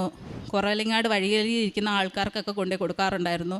പിന്നെ അതുപോലെ വചനങ്ങളും അച്ഛൻ്റെ ധ്യാനങ്ങളും എല്ലാം കൂടിയിട്ട് അതെല്ലാം ഞാൻ ഷെയർ ചെയ്യാറുണ്ടായിരുന്നു, സ്റ്റാറ്റസ് ഇടാറുണ്ടായിരുന്നു. പിന്നെ വഴിയരികിൽ ഞാൻ പോകുന്ന സമയത്തൊക്കെ വിശന്നിരിക്കുന്ന ആൾക്കാരുണ്ടെങ്കിൽ അവർക്ക് ഞാൻ ഫുഡ് വാങ്ങിക്കൊടുക്കും. എന്നെ കഴിയാവുന്ന പോലെ ഞാൻ പൈസ കൊടുത്ത് സഹായിക്കാറുണ്ടായിരുന്നു. അതുപോലെ കൂടുതൽ ആത്മീയതയിലേക്ക് വളരാൻ എനിക്ക് സാധിച്ചു. പണ്ടെന്ന് പറയുമ്പോൾ എനിക്ക് പ്രാർത്ഥനയോ അധികമില്ലായിരുന്നു. ഇപ്പോൾ എവിടെ പോയാലും എൻ്റെ കയ്യിൽ കാശുരൂപം കാണും, അല്ലെങ്കിൽ എപ്പോഴും ഞാൻ ഒന്നുകിൽ കൊന്ത ചൊല്ലും. നന്മ നിറഞ്ഞ മറിയമേ ചൊല്ലാതെ ഞാൻ ഒരു സ്ഥലത്ത് പോകത്തില്ല. വിശ്വാസ പ്രമാണം ഞാൻ എപ്പോഴും ചൊല്ലിക്കൊണ്ട് നടക്കും. അങ്ങനെ കൂടുതൽ ഞാൻ ആത്മീയതയിലേക്ക് വളർന്നു. അതുപോലെ തന്നെ എനിക്ക് വേണ്ടി എല്ലാ സഹായങ്ങളും നമുക്ക് ഹെൽപ്പ് ചെയ്യാനായിട്ട് അമ്മ ഒരാളെ ഏർപ്പാടാക്കുമെന്ന് നമ്മൾ വിചാരിക്കാറുണ്ട്. അതുപോലെ എനിക്ക് എല്ലാ സഹായവും എൻ്റെ പൈസയുടെ കാര്യത്തിലാണെങ്കിലും എന്നെ പഠിപ്പിക്കുന്നതിന് വേണ്ടിയിട്ടാണെങ്കിലും എല്ലാ കാര്യവും എൻ്റെ ഹസ്ബൻഡിനെയാണ് എൻ്റെ അമ്മ മാതാവ് ഏൽപ്പിച്ച് എല്ലാം എനിക്ക് വേണ്ടി ചെയ്തു തരുന്നത്. അപ്പോൾ ഒരുപാട് ഞങ്ങൾ വിഷമിച്ചിരുന്ന സാഹചര്യത്തിലെല്ലാം നീ കൃപാസനത്തിൽ പോ, അമ്മയോട് പ്രാർത്ഥിക്കുമെന്ന് പറഞ്ഞ് എൻ്റെ ഹസ്ബൻഡ് എന്നെ വിടും. അങ്ങനെ ഞങ്ങൾക്ക് വേണ്ടുന്ന എല്ലാ കാര്യത്തിനും അമ്മ കൂടെയുണ്ട്. പിന്നെ തിരിയിൽ എപ്പോഴും ഞാൻ വിഷമിച്ച് കരയുന്ന സമയങ്ങളിൽ അമ്മ ഹാർട്ടിൻ്റെ രൂപത്തിൽ വരും, എന്നെ ആശ്വസിപ്പിക്കും. അതിൻ്റെ പിറ്റേ ദിവസം എനിക്ക് ആ വിചാരിച്ച കാര്യം നടന്നു കിട്ടുകയും ചെയ്യും. ഇത്രയധികം ഉപകാരങ്ങളും ചെയ്തു തന്ന അമ്മ മാതാവിനും തിരുകുമാരനും 1000 നന്ദിയും സ്തുതിയും പറയുന്നു. എന്നെപ്പോലെ വിഷമിച്ച് ഒരുപാട് പേര് ഇൻ്റർവ്യൂ കിട്ടാതെയും OIT കിട്ടാതെയൊക്കെ ഇരിക്കുന്നുണ്ടെന്നും എനിക്കറിയാം. അവർക്കെല്ലാവർക്കും ഈ കൃപാസനത്തിൽ വന്ന് അമ്മയോട് പ്രാർത്ഥിച്ചാൽ എല്ലാം സാധിച്ചു കിട്ടും. വിശ്വാസത്തോടെ നമ്മൾ പ്രാർത്ഥിക്കുന്നതെല്ലാം കിട്ടും. എനിക്കൊരിക്കലും എൻ്റെ മെറിറ്റ് കൊണ്ട് കിട്ടത്തില്ലെന്ന് എനിക്ക് ഉറപ്പായിരുന്നു. എനിക്ക് അമ്മയുടെ ഗ്രേസ് കൊണ്ട് മാത്രമാണ് കിട്ടിയത്. എല്ലാ കാര്യത്തിനും അമ്മയെ വിശ്വസിച്ച് പ്രാർത്ഥിക്കുന്നവർക്ക് നമുക്കെല്ലാം സാധിച്ചു കിട്ടും. അപ്പോൾ ഇത്രയും നന്ദി ചെയ്തു തന്ന അമ്മയ്ക്കും തിരുകുമാരനും 1000 നന്ദിയും സ്തുതിയും പറയും. അമ്മയ്ക്കും തിരുകുമാരനും കോടാനുകൂടി നന്ദി. എൻ്റെ പേര് ബിൻസി. താമരശ്ശേരി രൂപതയിൽ ആനക്കാമ്പോയിൽ സെൻറ്റ് മേരീസ് ഇടവങ്കയിൽ നിന്നാണ് ഞാനിവിടെ എത്തിയത്. 2022 ഒക്ടോബർ 21-ാം തീയതി ഓൺലൈനായിട്ടാണ് ആദ്യമായിട്ട് ഞാൻ ഉടമ്പടി എടുക്കുന്നത്. ഉടമ്പടി എടുത്തതിൻ്റെ തൊട്ടടുത്ത ദിവസം 22-ാം തീയതി. അന്ന് എൻ്റെ വീട്ടിൽ വളരെയേറെ ബുദ്ധിമുട്ടുകളുള്ളൊരു സമയമായിരുന്നു. ഞാൻ ബാംഗ്ലൂരുള്ള ഒരു വീട്ടു ജോലിക്ക് പോയി. എൻ്റെ വീട്ടിൽ ഹസ്ബൻഡും മാതാപിതാക്കളും കുഞ്ഞുങ്ങളും തന്നെയായിരുന്നു ഉണ്ടായിരുന്നത്. വീട്ടിൽ വലിയ വഴക്കും പ്രശ്നങ്ങളൊക്കെ ഉണ്ടായി. ആ സമയത്ത് മുൻപോട്ട് ജീവിക്കണമെന്ന് എനിക്കൊരു തരുമ്പ് പോലും ആഗ്രഹമില്ലാതിരുന്ന ഒരു സമയത്ത് യാദൃശ്ചികമായിട്ട് എനിക്കൊരു ഫോൺ കിട്ടുകയും ആ ഫോണിൽ നമ്മുടെ കൃപാസനത്തിലെ ജോസഫ് അച്ഛൻ്റെ ഒരു ടോക്ക് കാണാനും എനിക്കിടയാവുന്നു. ആ ടോക്കിൽ അച്ഛൻ പറഞ്ഞ കാര്യങ്ങൾ മുഴുവനും അന്ന് ഞാൻ അനുഭവിക്കുന്ന വേദനകളും എൻ്റെ ബുദ്ധിമുട്ടുകളുമായിരുന്നു. പിന്നീട് ഓരോ നിമിഷവും എനിക്ക് പിന്നെ ആ ജീവിതം അവസാനിപ്പിക്കണം എന്നുള്ള ആ തോന്നലിൽ നിന്ന് ഞാൻ മാറി മാറി വരുമായിരുന്നു ചെയ്തുകൊണ്ടിരുന്നത്. 22-ാം തീയതി കരഞ്ഞ് വല്ലാതെ കരഞ്ഞ് വിഷമിച്ച് കട്ടിലിൽ ഞാൻ കിടക്കുമായിരുന്നു. ആ സമയത്ത് ഉച്ചയ്ക്ക് 2 മണിയൊക്കെ കഴിഞ്ഞതിന് ശേഷമാണ്, അന്നേരം ചോറൊന്നും ഉണ്ടിട്ടില്ല. ആ സമയത്ത് ഞാൻ ഇങ്ങനെ കിടക്കുമ്പോൾ അതിസുന്ദരിയായ ഒരു സ്ത്രീ അവർ വന്നിട്ട് ഇങ്ങനെ എന്നെ നോക്കി വളരെ സന്തോഷത്തോടെ പുഞ്ചിരിച്ചു. ഇതൊന്നും സാരമില്ല എന്നുള്ള മട്ടിന് നമ്മളെ നോക്കി ഒന്ന് പുഞ്ചിരിച്ചു. അപ്പം എനിക്കതാരാന്നൊന്നും അങ്ങനെ തോന്നുന്നൊന്നുമില്ല, പ്രത്യേകിച്ചൊരു വികാരമൊന്നും തോന്നുന്നില്ല. അപ്പോൾ ഞാൻ ഓർത്ത് അവിടെ അവരുടെ ഒരു കസിൻ സിസ്റ്റർ വന്നിട്ടുണ്ട്, അപ്പോൾ അവരായിരിക്കും എന്ന് ആദ്യം വിചാരിച്ചു. പിന്നെ ഞാൻ പെട്ടെന്ന് ചാടി എണീറ്റു നോക്കിയപ്പോൾ ആ കൊച്ചപ്പുറത്തെ കട്ടിലേൽ അവിടുത്തെ കൊച്ചിനെയും കളിപ്പിച്ചുകൊണ്ടിരിപ്പുണ്ട്. അപ്പോൾ ഇതാരാന്ന് ഞാനിങ്ങനെ എൻ്റെ മനസ്സുകൊണ്ട് ഇങ്ങനെ ഓർത്തു. അപ്പോൾ നമ്മൾ യൂട്യൂബിൽ ഈ ഡെയിലി ബ്രെഡ് പ്രാർത്ഥന കൂടുമ്പം ഈ അൾത്താരയുടെ ആ ഭാഗത്ത് കാണുന്ന ആ നിറങ്ങൾ, ആ പിങ്ക്, റോസ്, പിന്നെ ഈ ക്രൂശിത രൂപത്തിൻ്റെ അടുത്തോട്ടുള്ള ആ ഗോൾഡൻ കളറ്, ഈ കളറുകളെല്ലാമാണ് അവരുടെ ചുറ്റും ഉണ്ടായിരുന്നത്. വളരെ നമുക്ക് എത്ര കണ്ടാലും മതി വരാത്തൊരു രൂപമായിരുന്നു. കുറേ നേരം അങ്ങനെ എന്നെ നോക്കി പുഞ്ചിരിച്ച് നിന്നിട്ട് അതും പിന്നെ അങ്ങ് മാഞ്ഞു പോയി. അപ്പം എനിക്ക് പിന്നീട് തോന്നി അത് അമ്മ മാതാവായിരിക്കുമോ എന്നൊരു തോന്നൽ എൻ്റെ മനസ്സിൽ അന്നുണ്ടായിരുന്നു. ഭയങ്കര നിരാശയിലായിരുന്നു. പിന്നീട് ഇങ്ങോട്ട് എനിക്ക് ചിന്തിക്കാൻ പറ്റാത്ത മാറ്റങ്ങളാണ് എൻ്റെ ജീവിതത്തിൽ വന്നുകൊണ്ടിരുന്നത്. ഉടമ്പടി ധ്യാനം ഞാൻ ഒരു ദിവസം കൂടിക്കൊണ്ടിരിക്കുന്ന സമയത്ത് എൻ്റെ കാലിന് കുറേ ആയിട്ട് ഭയങ്കര വേദനയും നടുവിന് വേദന, മാസത്തിൽ 2 പ്രാവശ്യമെങ്കിലും പോയി ഇഞ്ചക്ഷൻ എടുക്കണം, നടുവുമിന്നലുണ്ടാവും. കാലിൻ്റെ വലത് കാലിൻ്റെ തുടയിൽ വലിയൊരു നീര്, ഫയൽമാന്മാരുടെയൊക്കെ മസിൽ വീർത്ത് നിൽക്കുന്ന പോലെ ഒരു തുട മാത്രം വീർത്ത് നിൽക്കുമായിരുന്നു. പിന്നെ കാലിനൊരു ചട്ടും ഉണ്ടായിരുന്നു. ഞാൻ ഉടമ്പടി ധ്യാനം എങ്ങനെ കൂടാം, ഞാൻ ആ നിൽക്കുന്ന വീട്ടിലൊരു കൊച്ചിനെ മാത്രം നോക്കാനുള്ളൂ. അപ്പം അതിൻ്റെ അപ്പനും അമ്മയും ജോലിക്ക് പോവും. അപ്പം ഞാൻ ആ സമയത്ത് ഈ യൂട്യൂബിലെ ഈ ധ്യാനങ്ങൾ ഇങ്ങനെ കൂടിക്കൊണ്ടിരിക്കും, സാക്ഷ്യങ്ങളും കൂടിക്കൊണ്ടിരിക്കുമായിരുന്നു. അപ്പോൾ ഈ സമയത്ത് ഒരു ദിവസം ഞാനിങ്ങനെ ഈ ധ്യാനം കൂടി, അതിൻ്റെ ഇടയ്ക്ക് കുറച്ച് വേസ്റ്റ് താഴെ കൊണ്ട് കളയാനുണ്ട്. ഞങ്ങൾ 5ാമത്തെ നിലയിലാണ്. അപ്പോൾ അവിടുന്ന് ഞാൻ താഴെ ഇറങ്ങി വന്ന് ഞാൻ നടക്കുമ്പോൾ എനിക്ക് തോന്നി എൻ്റെ കാലിൻ്റെ ചട്ടില്ലേ, എനിക്ക് ചട്ടുന്ന പോലെ എനിക്ക് തോന്നിയില്ല. കാലിങ്ങനെ ഒരു സ്പ്രിങ് തെറിക്കുന്ന പോലെ ഇങ്ങനെ തെറിക്കുമായിരുന്നു. അപ്പം ഇതിനു മുമ്പ് ഒത്തിരി ചികിത്സിച്ചതാണ് കാല്, നടുവിന് വേദനയ്ക്കൊക്കെ ഒരുപാട് ചികിത്സിച്ചാണ്. പക്ഷേ അതൊന്നും മാറി കിട്ടിയിട്ടുണ്ടായിരുന്നില്ല. അപ്പോൾ ഇനി അത് മാറുമെന്നൊരു പ്രതീക്ഷ എനിക്ക് ഉണ്ടായിരുന്നുമില്ല, അത് ഞാൻ ചിന്തിച്ചിട്ടുമില്ല. അപ്പോൾ എനിക്ക് തോന്നുവാണ് എൻ്റെ കാലിൻ്റെ ഈ ചട്ട് പോയോ. അപ്പോൾ വേഗം ഞാൻ ആ വേസ്റ്റ് അവിടെ ഇട്ടിട്ട് ഞാൻ തിരിച്ചു ഓടി മുകളിൽ പോയി നോക്കി. എൻ്റെ കാലിൻ്റെ തുട നോക്കിയപ്പോൾ ആ നീര് അവിടെ കാണാനില്ല. ഇന്ന് ഈ നിമിഷം വരെ എൻ്റെ കാലിന് ആ നീര് വന്നിട്ടില്ല, എൻ്റെ കാലിന് ചട്ടില്ല, എനിക്ക് നടുവിന് അങ്ങനത്തെ പ്രശ്നങ്ങളില്ല. ഒരു മാസത്തിൽ 2 പ്രാവശ്യം ഇഞ്ചക്ഷൻ എടുത്തുകൊണ്ടിരുന്ന ഞാൻ ഇപ്പോൾ ഇഞ്ചക്ഷൻ എടുക്കാറില്ല. എനിക്ക് വളരെ അപൂർവമായിട്ടെങ്ങാനും ഇടയ്ക്കൊരു വേദനയോ പ്രശ്നങ്ങളോ വന്നാലേ ഉള്ളൂ, അല്ലാതെ അങ്ങനെ ഒരു സ്ഥിരമായിട്ടൊരു ബുദ്ധിമുട്ടുകൾ എനിക്കില്ല. അതൊന്നാണ് എൻ്റെ സാക്ഷ്യം. ഇംഗ്ലീഷ് മെഡിസിന് കുറേ നോക്കി. അത് കൂടാതെ ആയുർവേദം വയനാട്ടിലൊരു ആദിവാസി അമ്മയുടെ അടുത്ത് പോയി അവർ തിരുമ്മി അങ്ങനെ ചികിത്സിച്ചു. അത് കഴിഞ്ഞതിന് ശേഷം വീണ്ടും ഇളകി, വീണ്ടും ബുദ്ധിമുട്ട് കൂടുതലായി. പിന്നെ കുറേ നാൾ ആയുർവേദം മരുന്നുകൾ പിന്നെ ഞങ്ങൾ കഴിച്ചു. പക്ഷേ ഇതിനൊന്നും മാറ്റം ഉണ്ടല്ല. അപ്പോൾ ഇനി ഇത് മാറുമല്ലെന്നായിരുന്നു ഞാൻ വിചാരിച്ചുകൊണ്ടിരുന്നത്. പക്ഷേ എൻ്റെ കാലിന് പൂർണ്ണമായിട്ട് എൻ്റെ കാലിന് മാറി. അതിനുശേഷം പിന്നീട് വന്നത് ഇവൻ്റെ പ്രശ്നമായിരുന്നു. വീട്ടിൽ ഈ ബുദ്ധിമുട്ടുകളൊക്കെ ഉണ്ടായ നേരത്താണ് ഇവൻ്റെ +2 പരീക്ഷയ്ക്ക് ഫസ്റ്റ് ഇയർ ഇവൻ പാസ്സായി, സെക്കൻഡ് ഇയർ ആയപ്പോഴത്തേനും കൊച്ച് ഫെയിലായി. വീട്ടിൽ അതുപോലത്തെ അസ്വസ്ഥതയായിരുന്നു. ഞാനും ഇല്ല വീട്ടിലെ, അത് നമുക്ക് പറഞ്ഞറിയിക്കാൻ മേലാത്ത ബുദ്ധിമുട്ടുകളായിരുന്നു അവിടെ. ആ സമയത്ത് കൊച്ച് ഫെയിലായി. അപ്പം ചുറ്റുമുള്ള ഒരുപാട് പരിഹസിച്ച് ഒത്തിരി വേദനിപ്പിച്ച് ചേട്ടായിനെയൊക്കെ വിളിച്ച് ഒരുപാട് പേര് കൂടി നിന്ന് കളിയാക്കുന്ന ഒരു സാഹചര്യം ഉണ്ടായി. ഞങ്ങൾ ശരിക്കും തലയുയർത്തി നടക്കാൻ മേലാത്ത പോലെ. മക്കൾക്കൊക്കെ പല കഴിവല്ലേ ഉണ്ടാവും, എല്ലാവർക്കും ഒരേ കഴിവില്ലല്ലോ. പക്ഷേ ആ ഒരു സാഹചര്യത്തിൽ ഞാനാകെ കരഞ്ഞു പോയി. ഞാൻ പറഞ്ഞു, അമ്മേ ഇവൻ പഠിക്കണമെന്ന് ഞാൻ ഒരിക്കലും പറഞ്ഞിട്ടില്ല, പക്ഷേ മറ്റുള്ളവരുടെ മുമ്പിൽ ഇവനൊന്ന് തലയുയർത്തി നിൽക്കാൻ പറ്റുന്ന എന്തെങ്കിലും ഒരു നല്ല കഴിവ് ഇവൻ അമ്മയൊന്ന് കാണിച്ചു കൊടുക്കണേന്ന് പറഞ്ഞു. അങ്ങനെ പറഞ്ഞൊരു കുറച്ച് കഴിഞ്ഞപ്പോൾ എനിക്ക് തോന്നി ഇവനോട് കൃപാസന മാതാവിൻ്റെ ഒരു ചിത്രം വരയ്ക്കാവുന്നു. അപ്പോൾ ഞാൻ ബാംഗ്ലൂരുള്ളത് ഇവനോട് ഫോണിൽ ഞാൻ വിളിച്ചു പറഞ്ഞു, മോനെ ഒരു ചിത്രം വരച്ച് തരാമോ എന്ന് ചോദിച്ചു. അവനപ്പം തന്നെ മാതാവിൻ്റെ ഒരു ഫോട്ടോ വരച്ചിട്ടു. ഞാൻ അത് അന്നേരം സ്റ്റാറ്റസ് ഇട്ട് കഴിഞ്ഞ് പിന്നീട് ഞാൻ ഇവനോട് പറഞ്ഞു, ഇനി നീ ഒന്നും പേടിക്കണ്ട, ഇനി അമ്മ നിൻ്റെ കാര്യം നോക്കിക്കോളും എന്ന് ഇവനോട് പറഞ്ഞു. ഇവനത് അന്നേരം വലിയ വിശ്വാസമൊന്നുമില്ല.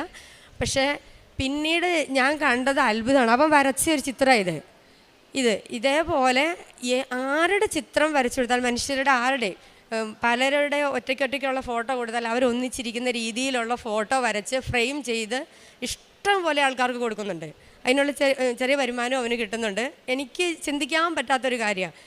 ആരും പഠിപ്പിച്ചതല്ല, ഒരിടത്തും പോയി ഒരു കോഴ്സും ഇവൻ പഠിച്ചിട്ടില്ല, ആരും അവനെ പഠിപ്പിച്ചിട്ടില്ല. ഇനി ഇങ്ങനെ ചെയ്യുമെന്നും പറഞ്ഞ് ആരും അവനെ കാണിച്ചു കൊടുത്തില്ല. പക്ഷേ ഇന്ന് അവനിങ്ങനെ ചെയ്യുന്നു. അതെന്നെ എൻ്റെ ജീവിതത്തിൽ എനിക്ക് മറക്കാൻ വയ്യാത്തൊരു അത്രയും വലിയൊരു അനുഗ്രഹമായിരുന്നു ഒന്ന്. പിന്നെ 2023 സെപ്റ്റംബർ മാസം 12-ാം തീയതി ഉടമ്പടി ധ്യാനം കൂടുന്ന സമയത്ത് ഞാനിങ്ങനെ വീട്ടുവേലയ്ക്കൊക്കെ പോകുമ്പം കുറേ പേരൊക്കെ പരിഹസിക്കും. അങ്ങനെ ഒരാൾ പറഞ്ഞു, നീ ഇങ്ങനെ നിൻ്റെ വൈഫിനെ പണിക്ക് വിടാതെ ഒരു മുറുക്കാൻകടയൊക്കെ ഇട്ട് ആ വീട്ടിൽ അങ്ങനെ നിർത്തുക, വീടിന് മുമ്പിലൊരു മുറുക്കാൻകട ഇട്ടാൽ മതി, മക്കളെ പോറ്റാൻ അതും മതി എന്ന് പറഞ്ഞു. അത് കേട്ടപ്പോൾ എനിക്ക് ഭയങ്കരമായിട്ട് വിഷമം തോന്നി. ഇന്നത്തെ കാലത്ത് ഒരു മുറുക്കാൻകടയും കൊണ്ട് ഒരു കുടുംബം മുമ്പോട്ട് പോകും. ഡിഗ്രി പഠിക്കുന്ന കൊച്ച്, ഇവൻ +2കാരന്, അതിനും ചെറിയൊരു കൊച്ച്, പ്രായമായ കാരണന്മാർ, എല്ലാവരെയും കൂടെ ഒരു കുടുംബം മുമ്പോട്ട് കൊണ്ടുപോകാനായിട്ട് നമ്മളെ കൊണ്ട് സാധിക്കത്തില്ല. അപ്പം ഞാനിങ്ങനെ വേദനയോടെ പ്രാർത്ഥിക്കുമായിരുന്നു, അമ്മ എനിക്ക് അന്ന് ബാംഗ്ലൂരിൽ നിന്ന് കിട്ടുന്ന പണിക്കൂലിയും എനിക്ക് എങ്ങും എത്തുകയില്ലായിരുന്നു. കടമുണ്ട്, ഞങ്ങൾ രണ്ടുപേരും വയ്യാതെ 2 വർഷത്തോളം വീട്ടിലിരുന്ന സമയമായിരുന്നു. അപ്പം ഒന്നുകൊണ്ടും തികയാത്തൊരു സമയമായിരുന്നു. അപ്പം ഞാനിങ്ങനെ അന്നത്തെ ആ ആരാധനയുടെ സമയത്ത് ഇങ്ങനെ വിഷമിച്ചിരുന്ന് പ്രാർത്ഥിക്കുമ്പോൾ അച്ഛൻ പറയുകയാണ്, ഒരു മുറുക്കാൻകട ഇട്ടാൽ 3 കുഞ്ഞുങ്ങളെ നമുക്ക് പോറ്റാൻ പറ്റുമെന്ന്. എനിക്ക് 3 കുഞ്ഞുങ്ങളാണ്. അച്ഛനോട് ആരും വന്ന് പറഞ്ഞല്ല, പക്ഷേ അച്ഛൻ ഈ ആൾക്കാരിൽ നിന്ന് അത് പറയുകയാണ്. എനിക്ക് അപ്പം തന്നെ എനിക്ക് എൻ്റെ വിശ്വാസം കൂടി. അപ്പം ഞാൻ പറഞ്ഞു, അമ്മേ എനിക്ക് 30,000 രൂപ എനിക്ക് കൂലി കിട്ടണം. എൻ്റെ അമ്മച്ചി അന്ന് വീണായിരുന്നു. അമ്മച്ചി എന്ന് പറഞ്ഞാൽ എൻ്റെ അമ്മായിമ്മ. അമ്മച്ചി ഒന്ന് വീണായിരുന്നു. അപ്പം ഞാൻ പറഞ്ഞു, എനിക്ക് ശരിക്കും ഞാൻ അമ്മച്ചിയെ നോക്കേണ്ടതാണ്. എൻ്റെ ഇപ്പോഴത്തെ സാഹചര്യത്തിൽ എനിക്ക് ഒരു കാരണവശാലും അമ്മച്ചിയെ പോയി നോക്കാൻ പറ്റത്തില്ല. ചേട്ടായിയാണ് അമ്മച്ചിയെ നോക്കുന്നത്. അപ്പം ഈ അമ്മച്ചിയുടെ പ്രായമുള്ള ഒരു അമ്മേനെ എനിക്ക് തന്നേരം ഞാൻ പൊന്നുപോലെ നോക്കിക്കോളാം. പിന്നെ എനിക്ക് എന്നും പള്ളിയിൽ പോകാനും പറ്റണം. എനിക്ക് 3 നിയോഗം ഒന്ന് സഹായിച്ചു തരണേന്ന് അന്നത്തെ ഉടമ്പടി ആരാധനയിൽ ഞാൻ ഈ അച്ഛൻ ആരാധന മധ്യേ നിങ്ങളുടെ ആവശ്യങ്ങൾ പറയാൻ പറഞ്ഞപ്പോൾ ഞാൻ പറഞ്ഞെഴുന്നേറ്റ് കുറച്ച് കഴിഞ്ഞപ്പോൾ എനിക്കൊരു കോൾ വരികയാണ്. അതിൻ്റെ കൂടുതൽ അച്ഛൻ പറഞ്ഞു, നിങ്ങളെ സഹായിക്കാൻ കഴിവുള്ളവർ നിങ്ങളുടെ കുടുംബത്തിൽ തന്നെയുണ്ട്, പക്ഷേ അവരാരും നിങ്ങളെ സഹായിക്കത്തില്ല. ഒരാളെ എടുത്തുകൊണ്ട് ഓടിയാൽ എത്ര വേഗത്തിൽ ഓടിയാൽ അവർ സ്പീഡിലാവും, അതുപോലെ അവരുടെ ജീവിതം മാറാൻ പോകാന്നുള്ള ഒരു സന്ദേശം അച്ഛൻ അന്ന് പറയുന്നുണ്ടായിരുന്നു. ഞാൻ അന്ന് ആ ധ്യാനം കൂടി എഴുന്നേറ്റു. ഒരു കുറച്ച് കഴിഞ്ഞപ്പോൾ എനിക്കൊരു കോൾ വരികയാണ്. എൻ്റെ ഒരു കസിൻ സിസ്റ്റർ എന്നെ വിളിക്കുകയാണ്, നീ ഇപ്പോൾ എവിടെയാണ്? ഞാൻ പറഞ്ഞു, ഇങ്ങനെ ഞാൻ പണിക്ക് നിൽക്കുകയാണ്. അന്നേരം പറഞ്ഞു, നീ ഇന്നടുത്തേക്ക് വാ. അപ്പോൾ ആദ്യം എനിക്ക് ബന്ധുക്കളായതുകൊണ്ട് എനിക്ക് അങ്ങോട്ട് പോകാനൊരു മടിയായിരുന്നു. പക്ഷേ അവളോട് അവൾ ഒഴിവായി പോടാന്ന് ഓർത്തുകൊണ്ടാണ് ഞാൻ ആദ്യം നീ എനിക്ക് 30,000 രൂപ എന്നാലേ ഞാൻ വരുവുള്ളൂ. എന്നാലും നീ 30 പറഞ്ഞാലും ഞാൻ തരും എന്ന് പറഞ്ഞു. പിന്നീടാണ് ഞാൻ അന്നത്തെ നിയോഗത്തെപ്പറ്റി ഞാൻ ഓർക്കുന്നത്. 30,000 രൂപ അവരെ എനിക്ക് അന്നേരം കൂലി തന്നു. പ്രായമായി എൻ്റെ അമ്മച്ചിയുടെ അതേ പ്രായമുള്ള ഒരു അമ്മച്ചീനെ എനിക്ക് നോക്കിയാൽ മതി. എന്നും എനിക്ക് പള്ളിയിൽ പോകാം, പ്രാർത്ഥനയ്ക്കൊന്നും ഒരു തടസ്സമില്ല. നല്ലപോലെ പ്രാർത്ഥിക്കുന്ന ഒരു അമ്മച്ചി. അത്രയും അത് നമ്മൾ ചോദിച്ചാൽ അമ്മ അതേപടി നമ്മുടെ മുമ്പിൽ തരാണ്. പിന്നെ എല്ലാ തരത്തിലും ഞങ്ങൾ ഒറ്റപ്പെട്ട് എല്ലാ തരത്തിലും ഒരുപാട് വേദനിച്ചതായിരുന്നു. പക്ഷേ ഞങ്ങൾക്ക് ഇപ്പോഴും ചുറ്റുവട്ടമൊക്കെ ഞങ്ങൾക്ക് അങ്ങനെ തന്നെയാണെങ്കിലും ഞങ്ങളുടെ വീട്ടിൽ അങ്ങനത്തെ ഒരു വിഷമമില്ല, ബുദ്ധിമുട്ടില്ല. വീട്ടിലേക്ക് ഇപ്പോൾ ആരും വഴക്കിന് വരാറില്ല. ഞാൻ വീടിന് ചുറ്റും ഉടമ്പടി ഉപ്പിട്ട് പ്രാർത്ഥിക്കുമായിരുന്നു. ഓരോ ദിവസവും വല്ലപ്പോഴും നമുക്കൊന്ന് വീട്ടിൽ പോകാൻ പറ്റുക, പോയിട്ട് ഇറങ്ങുമ്പം വീടിന് ചുറ്റും ഉപ്പിട്ട് അമ്മയുടെ സാന്നിധ്യം ഇവിടെ ഉണ്ടാകണേ എന്ന് പറഞ്ഞ് ഞാൻ പ്രാർത്ഥിക്കും. ഇപ്പോൾ ആ വീട്ടിലെ ബഹളങ്ങളില്ല, വീട് മൊത്തം ശാന്തം. ഇത്രയും സമാധാനമായിട്ട് വളരെ മനോഹരമായിട്ട് ആ വീട് മുമ്പോട്ട് പോകുന്നു. പിന്നെ ഇവന് ആസ്മയായിരുന്നു മോന്. ഇപ്പം ആസ്മ എന്ന് പറഞ്ഞാൽ പിന്നെ 2 നേരം ഇൻഹേലർ വലിക്കണം. ഇൻഹേലർ വലിച്ച് അതിൻ്റെ കൂട്ടത്തിൽ ഗുളികകൾ വേറെ കഴിക്കണം. എന്നാലും കൊച്ചിന് നിൽക്കാൻ പറ്റില്ല. ചാച്ചന് വീടിയും പുകലയൊക്കെ വേണം. അത് വേണ്ടാന്ന് പറഞ്ഞു കഴിഞ്ഞാൽ അതിൻ്റെ പേരിൽ വഴക്ക് വീട്ടിൽ വേറെ.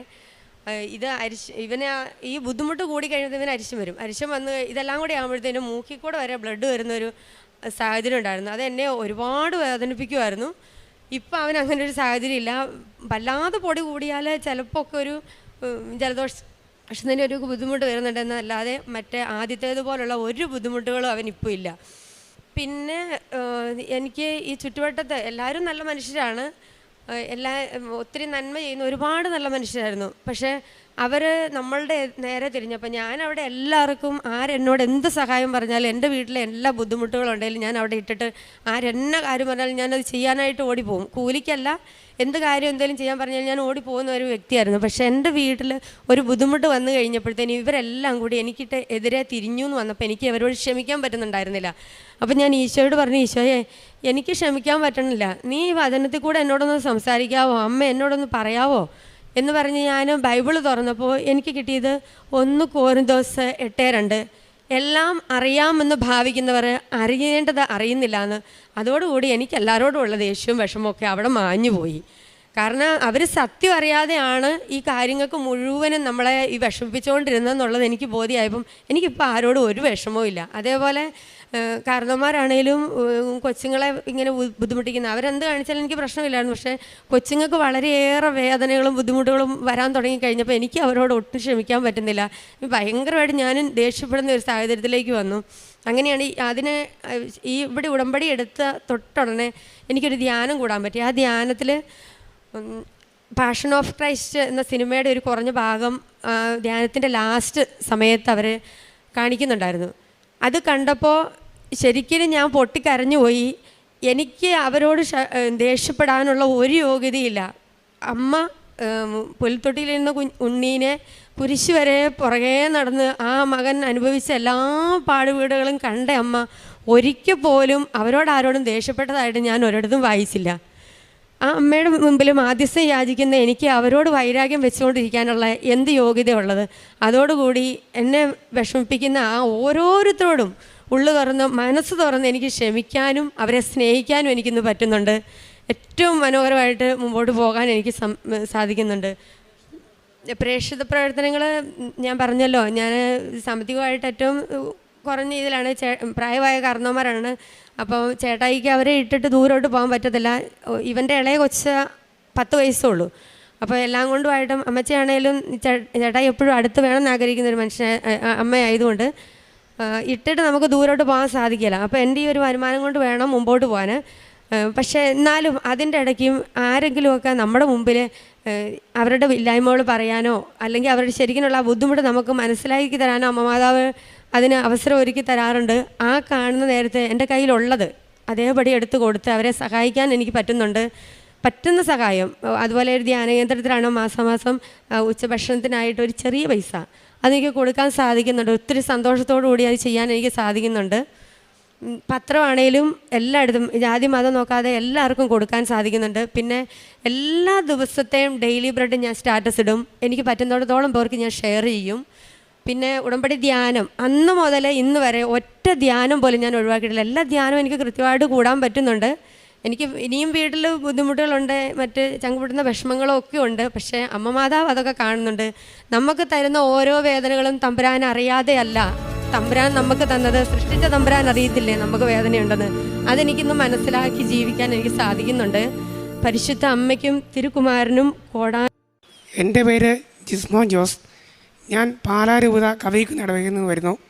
ഞാൻ ആദ്യമായി ഇവിടെ വന്ന് ഉടമ്പടി എടുക്കുന്നത് ഓഗസ്റ്റ് 2, 2025 ഞാൻ പല പ്രാവശ്യം ഇവിടെ ഓട്ടം വന്നിട്ടുണ്ട്. പക്ഷേ ഒരിക്കലും ഞാൻ ഈ കൃപാസനത്തിൻ്റെ അകത്ത് കയറിയിട്ടില്ല.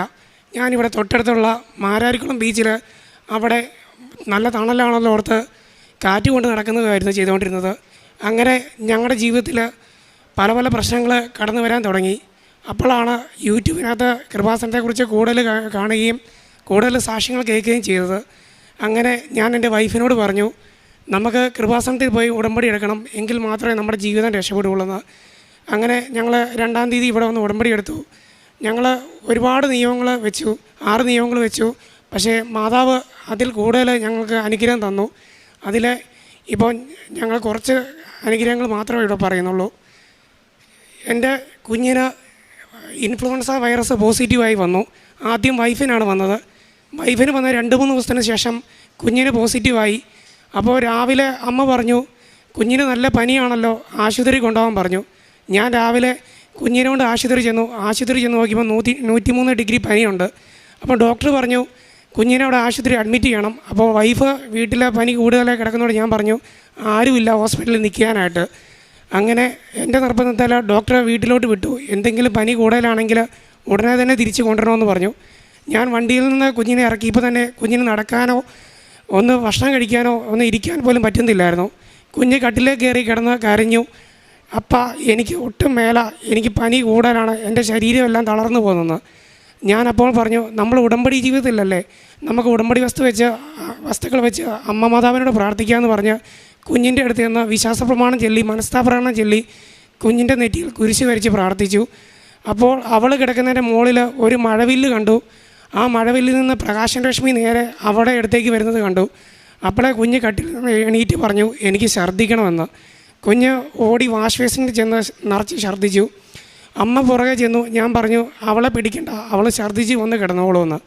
പക്ഷേ തിരിഞ്ഞ് നിന്ന് കുഞ്ഞ് കൈകൊണ്ട് കാണിച്ചു, എൻ്റെ എല്ലാ പനിയും പോയി. ഞാൻ കിടന്നതിൻ്റെ മുകളിൽ അമ്മ മാതാവ് മഴവില്ലിൻ്റെ രൂപത്തിൽ വന്ന് എന്നെ തൊട്ടു എന്ന് പറഞ്ഞു. പിന്നെ കുഞ്ഞിനെ പനിച്ചിട്ട് പോലുമില്ല, മരുന്ന് പോലും കൊടുക്കേണ്ട ആവശ്യം വന്നില്ല. ആൻറ്റിവൈറൽ മരുന്ന് കൊടുക്കണമെന്ന് ഡോക്ടർ പറഞ്ഞ് തന്നുവിട്ട മരുന്നാണ്, അത് ഞങ്ങൾ ഉപയോഗിച്ചുമില്ല. പിന്നെ രണ്ടാമതായി അഖണ്ഡജമാല റാലിയിൽ പങ്കെടുക്കുമ്പോൾ എനിക്ക് നടക്കാനൊന്നും പറ്റുന്നില്ലായിരുന്നു. എനിക്ക് വയറിൽ നിന്ന് കാലിലോട്ട് നല്ല വേദനയായിരുന്നു. പിന്നെ എൻ്റെ കഴുത്തിലൊരു മുഴയുണ്ടായിരുന്നു. ഞാൻ റാലി കൂടി പ്രാർത്ഥിച്ച് നടന്നു, ജപമാല ചൊല്ലി. ആ റാലി കൂടി രണ്ടാമത്തെ ദിവസം എൻ്റെ കഴുത്തിലെ മുഴയും പോയി, വയറിൻ്റെ വേദനയും പോയി. എനിക്ക് സുഖമായി നടക്കാം, ഒരു പ്രശ്നവുമില്ല. പിന്നെ ഒക്ടോബർ 7 എന്നൊരു ഡേറ്റ് ഞങ്ങളെ കാണിച്ചു തരുന്നുണ്ടായിരുന്നു. അങ്ങനെ ഒരു ദിവസം രാവിലെ ഡെയിലി ബ്രെഡ് കൂടുമ്പോൾ ജോസഫ് അച്ഛൻ ഞങ്ങളുടെ കുറേ കാര്യങ്ങൾ, ഞങ്ങൾ വെച്ച നിയോഗത്തിലെ കാര്യങ്ങൾ അച്ഛൻ അതിലൂടെ പറഞ്ഞു. അത് ഞാൻ എൻ്റെ വൈഫിൻ്റെ കൊടുക്കും, വൈഫ് പറയും. ആദ്യം തന്നെ പരിശുദ്ധ അമ്മ പ്രത്യക്ഷപ്പെട്ട ആൾത്താരി സാക്ഷ്യം പറയാൻ അനുഗ്രഹം നൽകിയതിന് അമ്മയ്ക്കും തിരുക്കുമാരനും കോടാനുകോടി നന്ദി. എനിക്കും എൻ്റെ ഹസ്ബൻഡിനും ഹ്യൂമൻ പാപ്പിലോമ വൈറസ് എന്നൊരു വൈറസ് ഞങ്ങളുടെ ശരീരത്ത് വന്നത് മൂലം ഞങ്ങളുടെ ജെനിറ്റൽ ഏരിയയിൽ അരിമ്പാറകളും മുഴകളും സിസ്റ്റുകളും എല്ലാം ഉണ്ടാകാൻ തുടങ്ങിയായിരുന്നു. ഞങ്ങൾ കുറേ ഹോസ്പിറ്റൽ വഴി കയറി ഇറങ്ങി നടന്നു. ഒരുപാട് കാശ് ഇതിനു വേണ്ടി ഞങ്ങൾക്ക് ചിലവായി. ഞാനൊരു വെറ്റിനറി ഹോസ്പിറ്റലിലാണ് വർക്ക് ചെയ്യുന്നത്. അവിടെ സർജറി എല്ലാം പിടിച്ചു വെച്ച് കഴിയുമ്പോഴത്തേക്കും ഞാൻ പെട്ടെന്ന് എനിക്ക് ഹോസ്പിറ്റലിൽ പോകണം, എമർജൻസിയാണ്, ഇതിൻ്റെ ബുദ്ധിമുട്ടുകളും പ്രയാസങ്ങളും ആണെന്ന് അവരോട് പറയുമ്പോൾ അത് അവർക്കൊരു പ്രയാസവും ആകുന്നുണ്ടായിരുന്നു. ഞങ്ങൾ വേഗം കാരിത്താസ് പോയി കഴിയുമ്പോഴത്തേക്കും സ്കിന്നിലുള്ളത് മേലത്തെ കാരിത്താസിലും വജനുള്ളിൽ ഗൈനക്കോളജിയുമാണ് നോക്കിക്കൊണ്ടിരുന്നത്. ഒരുപാട് സിസ്റ്റുകളും മുഴകളും ഉണ്ടായിരുന്നു. അരിമ്പാറകൾ ഓരോ പ്രാവശ്യം ക്വാർട്ടർ ചെയ്ത് കഴിയുമ്പോഴത്തേക്കും അതിൻ്റെ കൂടുതലായിട്ട് 7 ദിവസത്തിനുള്ളിൽ തന്നെ ഞാൻ ആൻറ്റിബയോട്ടിക് എല്ലാം കഴിച്ചു കഴിഞ്ഞാലും ഈ എണ്ണം പെരുകിക്കൊണ്ടിരിക്കുകയായിരുന്നു. ഇതുമൂലം ഡിസ്ചാർജുകളും ഇച്ചിങ്ങും എല്ലാം ഭയങ്കര കൂടുതലായിരുന്നു. എനിക്ക് ഭയങ്കര ബുദ്ധിമുട്ടായിരുന്നു. അത് കഴിഞ്ഞ് ഞങ്ങൾ ഓരോ ആഴ്ചയിലും ഹോസ്പിറ്റലിൽ കയറി ഇറങ്ങി നടക്കാൻ തുടങ്ങി. അങ്ങനെ ഞങ്ങൾ കുറേ സാമ്പത്തിക പ്രശ്നത്തിലൊക്കെയായി. ഓരോ ദിവസവും 5000-4000 രൂപയൊക്കെ വെച്ച് ഒരാഴ്ച ഞങ്ങളുടെ കയ്യിൽ നിന്ന് ചിലവായിക്കൊണ്ടിരുന്നത്. മരുന്നുകൾ എടുത്തിട്ടൊന്നും ഒരു പ്രയോജനമില്ല. അവസാനം ഞങ്ങൾ ഡോക്ടർമാരോട് ചോദിച്ചു, ഞങ്ങളുടെ ശരീരത്തിൽ നിന്ന് പോകുമോ? അപ്പോൾ അവർ പറഞ്ഞു 2 വർഷത്തിന് ശേഷം ഇത് ഞങ്ങളുടെ ശരീരത്തിൽ നിന്ന് കഴിഞ്ഞിട്ടുണ്ടെങ്കിൽ ഈ വൈറസ് ക്യാൻസറിലേക്ക് ചിലപ്പോൾ സാധ്യത ഉണ്ടാവുമെന്ന് പറഞ്ഞു. അത് കേട്ട് കഴിഞ്ഞപ്പോൾ ഹസ്ബൻഡ് ഭയങ്കര സങ്കടത്തിലും ബുദ്ധിമുട്ടിലുമായി. ഹസ്ബൻഡ് ജോലിക്കൊന്നും അങ്ങനെ പോകാതെയായി. വീട്ടിലിരുന്ന് എപ്പോഴും ഇതിനെപ്പറ്റി, കാരണം വേറെ ആരോടും ചോദിച്ചു കഴിഞ്ഞാൽ ഇതെന്ത് രോഗമാണെന്ന് പോലും ആർക്കും അറിയില്ല, ഇതിനെപ്പറ്റി പറഞ്ഞു തരാനൊന്നും ആർക്കും അറിയില്ല, ഞങ്ങൾക്കും അറിയില്ല. അപ്പോൾ വീട്ടിലിരുന്ന് ഗൂഗിളിലെല്ലാം നോക്കി ഈ വൈറസിനെ പറ്റിയുള്ള എല്ലാം കേട്ട് വായിച്ച് ഭയങ്കര ഡിപ്രഷൻ പോലെ ഒരവസ്ഥയിലായി. അത് കഴിഞ്ഞ് ഹസ്ബൻഡ് ഞാൻ ജോലി സ്ഥലത്തായിരിക്കുമ്പോൾ ഓരോ പ്രാവശ്യം എന്നെ വിളിച്ച് ചോദിക്കും, എങ്ങനെയുണ്ട്, നിനക്ക് കുറവുണ്ടോ, എന്തെങ്കിലും ബുദ്ധിമുട്ടുണ്ടോ, പ്രയാസങ്ങളുണ്ടോ? അപ്പം ഞാൻ പറയും, എന്നിട്ട് ഭയങ്കര സങ്കടത്തിലൊക്കെ ആയിരുന്നു. രാത്രി കിടന്നുറങ്ങാനോ ഒന്നും കഴിയുന്നില്ലായിരുന്നു. അവസാനം ഇപ്പം ഒരു മാതാവിൻ്റെ രൂപം വീട്ടിലുണ്ടായിരുന്നു. മാതാവിൻ്റെ രൂപം പിടിച്ച് രാത്രിയിൽ കിടന്നുറങ്ങേണ്ട അവസ്ഥ വരെയായി. അപ്പോൾ ചേട്ടൻ ഒരു ദിവസം എന്നോട് പറഞ്ഞു, നമുക്ക് കൃപാസനത്തിൽ പോയി ഉടമ്പടി എടുത്താലും. അപ്പോൾ ഉടമ്പടി എടുക്കാൻ ആദ്യം എന്നോട് പറഞ്ഞപ്പോൾ എന്നെക്കൊണ്ടത് പറ്റുമോ എന്നുള്ളൊരു പേടി എനിക്ക് പെട്ടെന്ന് വന്നു. മാതാവിൻ്റെ കാര്യം ആയതുകൊണ്ട് ഞാൻ അതിനകത്ത് എതിർപ്പൊന്നും പറയാൻ പോയില്ല. അപ്പോൾ ആണെങ്കിൽ ഞങ്ങൾ അതിന് മുന്നേ തന്നെ ഹോസ്പിറ്റൽ വഴി വീണ്ടും കയറി ഇറങ്ങിക്കുന്നു. ഇത് കുറയുന്നില്ല, വീണ്ടും കൂടുതലായിക്കൊണ്ടിരിക്കുന്നു. അപ്പോൾ അവസാനം കാരിത്താസ് ചെന്നപ്പം ഞങ്ങളുടെ ഗൈനക്കോളജി ഡോക്ടർ പറഞ്ഞു, നിങ്ങൾക്ക് വേറൊരു സ്കിന്നിൻ്റെ ഹോസ്പിറ്റലുണ്ട്, ഡോക്ടർ സ്കിൻ എന്ന് പറഞ്ഞിട്ട് ഹോസ്പിറ്റലിൽ ഏറ്റുമാനൂരുണ്ട്, നിങ്ങൾ അവിടെ ഒന്ന് കാണിച്ചു നോക്ക്, അവിടെയാണെങ്കിൽ ഒരു നല്ല റിവ്യൂ കിട്ടുന്നതാണ്, നിങ്ങൾ അവിടെ ചെല്ലാൻ പറഞ്ഞു. ഞങ്ങളങ്ങനെ അവിടെ ചെന്നു. ഞങ്ങൾ പേടിച്ചിരുന്ന ആ സിറ്റുവേഷനിൽ ഡോക്ടർ ഞങ്ങളോട് ഭയങ്കര ഒരു ആശ്വാസമായിട്ട് ഇതൊന്നും പേടിക്കേണ്ട, കുഴപ്പമില്ല എന്നാണ് ഞങ്ങളോട് പറഞ്ഞിരുന്നത്. അങ്ങനെ ഇപ്പോൾ ഈ ഹോസ്പിറ്റലിൽ നിന്ന് ഞാൻ ലീവ് എടുത്ത് പോകുന്നതിൻ്റെ ഒരു പ്രശ്നം വേറെ കിടക്കുന്ന കഴിയുമ്പോഴത്തേക്കും ഡോക്ടർ ഞങ്ങളോട് ഇങ്ങോട്ട് പറഞ്ഞു, നിങ്ങളുടെ വീട് എവിടെയാണെന്ന് ചോദിച്ചു. ഞങ്ങൾ പറഞ്ഞു ഞങ്ങളുടെ വീട് പാലായിലാണെന്ന് പറഞ്ഞു. അങ്ങനെയാണെങ്കിൽ ഞാൻ മരിയൻ ഹോസ്പിറ്റലിൽ വരുന്നുണ്ട്, ചൊവ്വ വ്യാഴം ശനി ദിവസങ്ങളിലാണ് ഞാൻ വരുന്നത്, എന്നാൽ നിങ്ങൾ അങ്ങോട്ടേക്ക് വരാൻ പറഞ്ഞു. അപ്പോൾ തന്നെ ഞങ്ങൾക്കൊരു ആശ്വാസമായി. ഞങ്ങൾക്ക് ലീവൊന്നും കളയാതെ അവിടെ പോകാൻ പറ്റുമല്ലോ, എൻ്റെ ഹോസ്പിറ്റലിൽ എൻ്റെ ഡോക്ടർമാരെ അവർക്ക് ബുദ്ധിമുട്ടിക്കേണ്ട ആവശ്യത്തിനകത്ത് വരുന്നില്ലല്ലോ എന്ന് ഞാൻ കരുതി. ഞങ്ങളവിടെ ചെന്നു പോഡോവാട്ടൊക്കെ അപ്ലൈ ചെയ്തു. എങ്കിലും ഇത് കുറച്ച് ദിവസം കഴിയുമ്പോൾ വീണ്ടും ഭയങ്കരമായിട്ടും കൂടിക്കൊണ്ടിരിക്കുക. ലാസ്റ്റ് ഒരു ഡോക്ടർ ഞങ്ങളോട് പറഞ്ഞു, ഇതിനകത്തൊരു സിസ്റ്റം ഉണ്ട്, 2-3 എണ്ണം ഉണ്ട്, എത്രയും പെട്ടെന്ന് എമർജൻസി ആയിട്ട് നിങ്ങൾ കാരിത്താസിലേക്ക് ചെല്ല്, അവിടെ ചെന്നിട്ട് ഇത് കോട്ടർ ചെയ്ത് കളയുമെന്ന് വെച്ചാൽ ഞങ്ങൾക്ക് ഇത് ചെയ്യാമെന്നുള്ളൊരു പരിധി ഉണ്ടെന്ന് പറഞ്ഞു. ഞങ്ങൾ പക്ഷേ പോയില്ല. ഞങ്ങൾ നേരെ വീട്ടിൽ വന്നു കഴിഞ്ഞപ്പം ഹസ്ബൻഡ് പറഞ്ഞു നമുക്ക് ഉടമ്പടി എടുക്കാമെന്ന് പറഞ്ഞപ്പോൾ ഞങ്ങളുടെ പരിചയത്തിലുള്ളൊരു ചേച്ചിയെ വിളിച്ചു, എങ്ങനെയാണ് ഉടമ്പടി എടുക്കുക എന്നെല്ലാം ചോദിച്ചു, മനസ്സിലാക്കി. അവർ ഞങ്ങൾക്ക് പ്രത്യക്ഷണ പ്രാർത്ഥനയെല്ലാം രാവിലെ ചൊല്ലുന്ന പ്രാർത്ഥനയെല്ലാം വാട്സപ്പിൽ അയച്ചു തന്നു. ഞങ്ങൾ വെളുത്ത് തീര് കത്തിച്ച് വെച്ച് രാവിലെ 5:30 എണീറ്റ് ഞങ്ങൾ ഉടമ്പടി എടുക്കുന്നതിന് മുന്നേ ഒരു ഒരുക്കമായിട്ട് ഞങ്ങൾ 2 ആഴ്ച മുന്നേ തന്നെ മാതാവിനോട് പ്രാർത്ഥിക്കാൻ തുടങ്ങി. അങ്ങനെ ഞങ്ങൾക്ക് ഒരു തടസ്സവും കൂടാതെ ഇവിടെ വന്ന് ഓഗസ്റ്റ് 2-ാം തീയതി 2025 ഞങ്ങൾക്ക് ഉടമ്പടി എടുക്കാൻ സാധിച്ചു. ഉടമ്പടി എടുത്തതിന് ശേഷം എനിക്ക് ഇൻഫ്ലുവൻസ പനി പിടിച്ചു കഴിഞ്ഞപ്പോൾ എനിക്ക് ഈ വാട്സ് എല്ലാം കൂടെ വീണ്ടും ഭയങ്കരമായിട്ടും അങ്ങ് കൂടിക്കഴിഞ്ഞ് ഇപ്പം ഡോക്ടർ ഇതിനേക്കാളും മുന്നേ ഒരു വലിയ അരിമ്പാറ എനിക്ക് ഉണ്ടായിരുന്നു. അപ്പം എന്നോട് കാരിത്താസിലെ ഡോക്ടർ പറഞ്ഞു ഇത് ഞങ്ങൾക്കിവിടെ കരിക്കാൻ പറ്റത്തില്ല, അത്രയും ഇത് വലുതായിരുന്നെന്ന് പറഞ്ഞു. ഞാൻ ഈ എൻ്റെ രോഗത്തെ ഓർത്ത് ഞാൻ ഒരിക്കലും ഇത് സങ്കടപ്പെട്ടില്ല, കാരണം എനിക്കിതിൻ്റെ എന്താണെന്ന് മനസ്സിലായിട്ടില്ല. പക്ഷേ ഹസ്ബൻഡ് ഇത്രയും വിഷമത്തിൽ നിൽക്കുമ്പോൾ എനിക്ക് ഒരു ആശ്വാസം തന്നത് ദൈവമായിരിക്കും. ഞാൻ അങ്ങനെ വിശ്വസിച്ച് നടന്നു. എനിക്ക് എന്താണെങ്കിലും ഇതിന് ടെൻഷനാവില്ല. പക്ഷേ ലാസ്റ്റ് ഡോക്ടർ പറഞ്ഞു ഇതിന് ഇവിടെ കരിക്കാൻ പറ്റില്ല എന്ന് പറഞ്ഞു കഴിഞ്ഞപ്പം ഞാൻ ആകെപ്പാടെ സങ്കടത്തിലായി. ഞാൻ അന്നാണ് ഈ ഒരു രോഗത്തെപ്പറ്റി ഓർത്ത് ആദ്യമായിട്ട് വരുന്ന ഹോസ്പിറ്റലിൽ നിന്ന് കരയണത്. ഈ വാട്സ് കരിക്കാൻ വേണ്ടി ഇഞ്ചക്ഷൻ ചെയ്യുമ്പോഴും അതിൻ്റെ പെയിനും നടക്കാൻ വയ്യായ്കയും ബുദ്ധിമുട്ടുകളും എല്ലാം എനിക്കുണ്ടായിരുന്നു. ഞങ്ങൾ ഉടമ്പടി എടുത്ത് ഉടമ്പടി ഉപ്പെടുത്ത് പ്രശ്നമുള്ള ഭാഗത്ത് വെച്ച് പ്രാർത്ഥിച്ചു കഴിഞ്ഞപ്പോൾ എനിക്ക് ഭയങ്കര പെയിനായിരുന്നു. അപ്പോൾ ഞാൻ കുരിശ് വരയ്ക്കാൻ പോലും എനിക്ക് പറ്റണില്ലായിരുന്നു. ഹസ്ബൻഡും എൻ്റെ കുഞ്ഞും പറഞ്ഞു അമ്മ കരയണ്ട, നാളെ അമ്മയ്ക്ക് ഇതിനുള്ള സന്തോഷിക്കാനുള്ളവരുടെ ദൈവം വരുത്തും, മാതാവ് അതിന് സാധ്യമാക്കി തരുമെന്ന് പറഞ്ഞു. ഞാനാണെങ്കിൽ അത് വിശ്വസിച്ചു. എങ്കിലും ഞാൻ കുരിശ് വരെ ഒന്നും മുടക്കാനൊന്നും പോയില്ല, ഞാനത് പ്രാർത്ഥിച്ചു. ഞാൻ ഉച്ചവരെ ഞാനവിടെ ആ ഏരിയയിൽ അത് കണ്ടായിരുന്നു. പക്ഷേ വൈകുന്നേരം ആയപ്പോഴേക്കും അതെവിടെ പോയെന്ന് പോലും എനിക്കറിയില്ല. ഒരു കോട്ടറി ചെയ്തതിനേക്കാളും നല്ല ഒരു പാട് പോലും ഇല്ലാതെ ആ അരിമ്പാറ മാതാവ് മാറ്റി തന്നു. അത് കഴിഞ്ഞ് ഞങ്ങൾ ഹോസ്പിറ്റലിലൊന്നും പോയില്ല. അപ്പം ഞാൻ വർക്ക് ചെയ്യുന്നിടത്ത് ഡോക്ടർമാർ എന്നോട് ഒരു ലേഡി ഡോക്ടറുണ്ട്. ഡോക്ടറിനോട് ചോദിച്ചു നിങ്ങൾ ഇതുവരെ എല്ലാ ആഴ്ചയിലും പോയിക്കൊണ്ടിരുന്നതല്ലേ, ഇതുവരെ നിങ്ങൾ ഹോസ്പിറ്റലൊന്നും പോയില്ല, ഞങ്ങളുടെ മാതാവ് അത് മാറ്റിത്തരും. എനിക്ക് എന്നോട് ഇടയ്ക്ക് ചോദിക്കും കുറയുന്നുണ്ടോ, അങ്ങനെ കുറയുന്നുണ്ടായിരുന്നു. പിന്നെ ഇൻഫ്ലുവൻസ വന്ന സമയത്ത് വാട്സ് കൂടി, പിന്നെ എനിക്ക് നിൽക്കുമ്പോഴെല്ലാം ഒരു ഭയങ്കര അസ്വസ്ഥത, എവിടെയെങ്കിലും കിടക്കാൻ തോന്നുന്നു, ഡിസ്ചാർജ് ഭയങ്കര കൂടുതൽ. ഞങ്ങൾ ഉടമ്പടി പൂർത്തിയാകുന്നതിന് മുന്നേ ജോസഫ് അച്ഛനെ കാണാൻ ഞങ്ങൾക്ക് പറ്റുമെന്ന് തോന്നില്ല. ഞങ്ങൾ വരുന്ന വഴിക്കെല്ലാം വിശ്വാസ പ്രമാണം ചൊല്ലി പ്രാർത്ഥിച്ച് ഞങ്ങളിവിടെ വന്നു. ഇവിടെ വന്നു കഴിഞ്ഞപ്പോൾ ആണെങ്കിൽ ഞങ്ങൾക്ക് ജോസഫ് അച്ഛനെ കാണാൻ പറ്റി. അച്ഛൻ ഞങ്ങളുടെ തലയിൽ കൈ വെച്ച് പ്രാർത്ഥിക്കുകയും കാശുരൂപം നൽകുകയും തൈലം തരികയും ഞങ്ങൾ പ്രശ്നമുള്ള ഭാഗത്ത് വിശ്വാസപ്രമാണം ചൊല്ലി പ്രാർത്ഥിച്ചതിൻ്റെ ഫലമായി എനിക്ക് ഡിസ്ചാർജ് അങ്ങ് കുറഞ്ഞു. എങ്കിലും വാട്സ് എല്ലാം പിന്നെയാണ് പതിയെ കുറയാൻ തുടങ്ങി. ഒക്ടോബർ 7-ാം തീയതി അച്ഛൻ രാവിലെ ഡെയിലി ബെഡ് പ്രാർത്ഥനയിൽ അരിമ്പാറകളും സിസ്റ്റുകളും മുഴകളും ഞങ്ങൾ ആദ്യം വെച്ച നിയോഗം തന്നെ അതായിരുന്നു. അച്ഛൻ ഞങ്ങൾ പ്രാർത്ഥിച്ചു.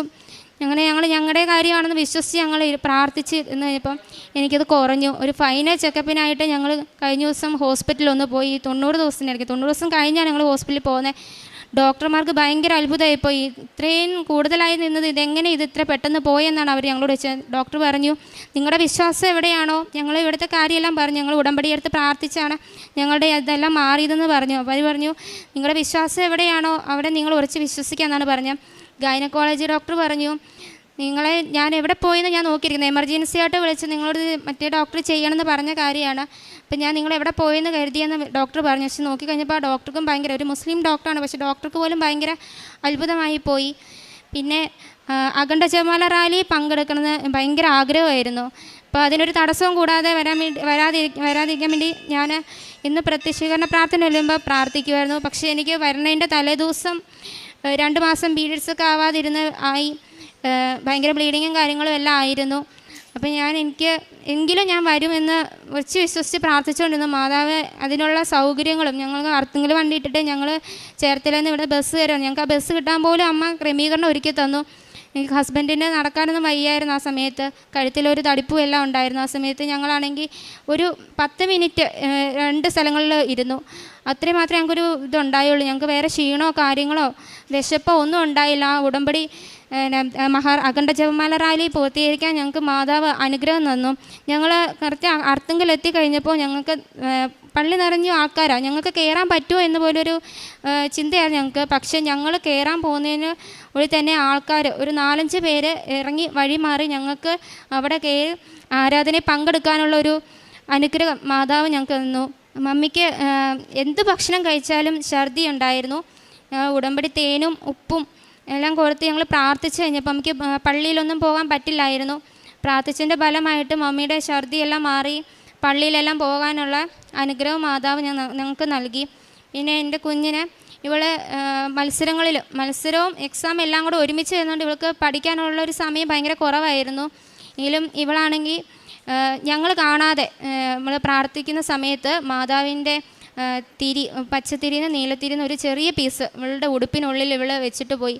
ഇവളാണെങ്കിൽ ഇവളെ പറഞ്ഞു ഇവൾക്ക് ചെല്ലുന്ന സമയത്ത് ഇവൾക്ക് ഒന്നും അറിയില്ലായിരുന്നു, എന്താ അവിടെ എഴുതേണ്ടതെന്നൊന്നും അറിയില്ലായിരുന്നു. പക്ഷെ പെട്ടെന്ന് ആരോ പറഞ്ഞു തരണ പോലെ ഇവൾ എഴുതി. അങ്ങനെ അവൾക്ക് പാലാ മുനിസിപ്പാലിറ്റിയിൽ അവൾക്ക് പങ്കെടുത്ത് ഇതിന് സമ്മാനം കിട്ടി. ഫസ്റ്റ് തന്നെ കിട്ടി, ക്ലാസ്സിൽ ഫസ്റ്റ് കിട്ടി.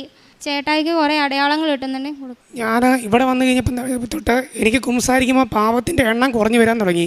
നേരത്തെ ഞാൻ കുംസാരിക്കുമ്പോൾ എനിക്ക് തോന്നുന്നത് അവിടെ ഇരുന്ന് ഈശോ കരയുമായിരുന്നെന്നാണ് തോന്നുന്നത്. ഉടമ്പടി ജീവിതം നയിക്കാൻ തുടങ്ങിയപ്പോൾ തന്നെ എനിക്ക് ഒരു 10 പാവം ചെയ്തുകൊണ്ടിരുന്ന എനിക്കിപ്പം ഒരു 2 പാവമൊക്കെ മാക്സിമം ഉള്ളൂ. അതുപോലെ 2 ആഴ്ച കൂടുമ്പോൾ എനിക്ക് കുംസാരിച്ചില്ലെങ്കിൽ ഭയങ്കര ഒരു അസ്വസ്ഥയാണ്. അതുമല്ല ഒരു നുണ പറഞ്ഞാൽ പോലും എനിക്ക് പിറ്റേ ദിവസം പോയി കുംസാരിക്കാൻ ചെന്നില്ലെങ്കിൽ എനിക്ക് ഭയങ്കര അസ്വസ്ഥതയാണ്. കുർബാന സ്വീകരിക്കാൻ എനിക്ക് പറ്റിയല്ല. ഞാനങ്ങനെ 2 ദിവസം കൂടുമ്പോഴൊക്കെ പോയി കുംസാരിക്കാൻ തുടങ്ങി. അപ്പോൾ അച്ഛൻ എന്നെ ഇങ്ങനെ നോക്കി. അപ്പോൾ ഞാൻ പറഞ്ഞു, അച്ഛാ ഞാൻ മരീൻ ഉടമ്പടിയിലാണ്, എനിക്ക് കുഞ്ഞു പാവം പോലും എൻ്റെ മനസ്സിലിട്ട് എനിക്ക് കുർബാന പങ്കുകൊള്ളാൻ സാധിക്കുന്നില്ലെന്ന് പറഞ്ഞു. പിന്നെ ഞാൻ ഉടമ്പടി എടുത്തു കഴിഞ്ഞിട്ട് എനിക്ക് മാതാവിൻ്റെ നിരവധി അടയാളങ്ങൾ കിട്ടി. ഞാൻ ഉടമ്പടി എടുത്ത് പോയി 3-ാമത്തെ ദിവസം ഒരു ചൊവ്വാഴ്ചയായിരുന്നു. അന്ന് തിരുവനന്തപുരത്ത് ഒരു ഓട്ടം പോയി. ഞാൻ അവിടെ ഇരുന്നപ്പോൾ എൻ്റെ ഫോണിൽ ഞാൻ ഉടമ്പടി ധ്യാനം കൂടുകയാണ്. ആ ധ്യാനം കൂടിയപ്പോൾ എൻ്റെ ഫോണിൽ നിന്ന് ഞാൻ നോക്കിയപ്പോൾ എന്തോ കുമ്മള പോലെ എന്തോ പോകുന്നുണ്ട്. അപ്പോൾ ഞാൻ നോക്കിയപ്പോൾ എൻ്റെ ചുറ്റുവട്ടം എല്ലാം കുമ്മള. അപ്പോൾ ഞാൻ നോക്കിയപ്പോൾ ഇത് ഞാൻ അദൃശ്യമായിട്ട് കാണുന്നതാണല്ലോ. അങ്ങനെ അത് കാണാൻ തുടങ്ങി. അത് ഇപ്പോൾ സ്ഥിരമായി എൻ്റെ കൂടെ ഉണ്ട്. പിന്നെ പള്ളിയിൽ നിന്ന് കുർബാന കൂടുമ്പോൾ കണ്ണടിച്ച് പ്രാർത്ഥിക്കുമ്പോൾ പച്ച നക്ഷത്രങ്ങളും വെള്ള നക്ഷത്രങ്ങളും കാണാൻ സാധിക്കുന്നു. പിന്നെ ഞങ്ങളുടെ ഉടമ്പടി വസ്തുക്കളും ഉടമ്പടി കാശ് രൂപം എല്ലാം വെച്ചേക്കുന്ന മാതാവിൻ്റെ രൂപം എല്ലാം വെച്ചേക്കുന്ന മുറിയിൽ ഒരു ദിവസം ഞാൻ എൻ്റെ ഷർട്ട് എടുത്തപ്പോൾ ഷർട്ടിൽ നിന്ന് ഒരു മുത്ത് താഴോട്ട് പോകുന്നുണ്ട്. അപ്പം മമ്മി എൻ്റെ തലേദിവസം പറഞ്ഞു, കുഞ്ഞിൻ്റെ ഒരു മാല പൊട്ടിപ്പോയിട്ടുണ്ട്, വെള്ള മുത്തുകളാണ്, അത് അവിടെയെല്ലാം നിരത്തിയിട്ടുണ്ടെന്ന് പറഞ്ഞു. ഞാൻ ആ മുത്തിൽ പിടിക്കാൻ ചെന്നപ്പോഴത്തേനും ആ മുത്ത് പൂത്തിരി കത്തുന്ന പോലെ മൊത്തം പൊട്ടിത്തെറിച്ച് ഞങ്ങളുടെ രൂപങ്ങളുടെ മുന്നിൽ നിന്നു. അപ്പോൾ ഞാനവിടെ നിന്ന് ഉറക്കെ കരഞ്ഞു, ഭാവിയായി എൻ്റെ അടുത്ത് എൻ്റെ അമ്മമാതാവ് വന്നല്ലോ എന്ന്. പിന്നെ എനിക്ക് വെള്ള നക്ഷത്രങ്ങൾ കാണാൻ സാധിക്കുന്നുണ്ടായിരുന്നു.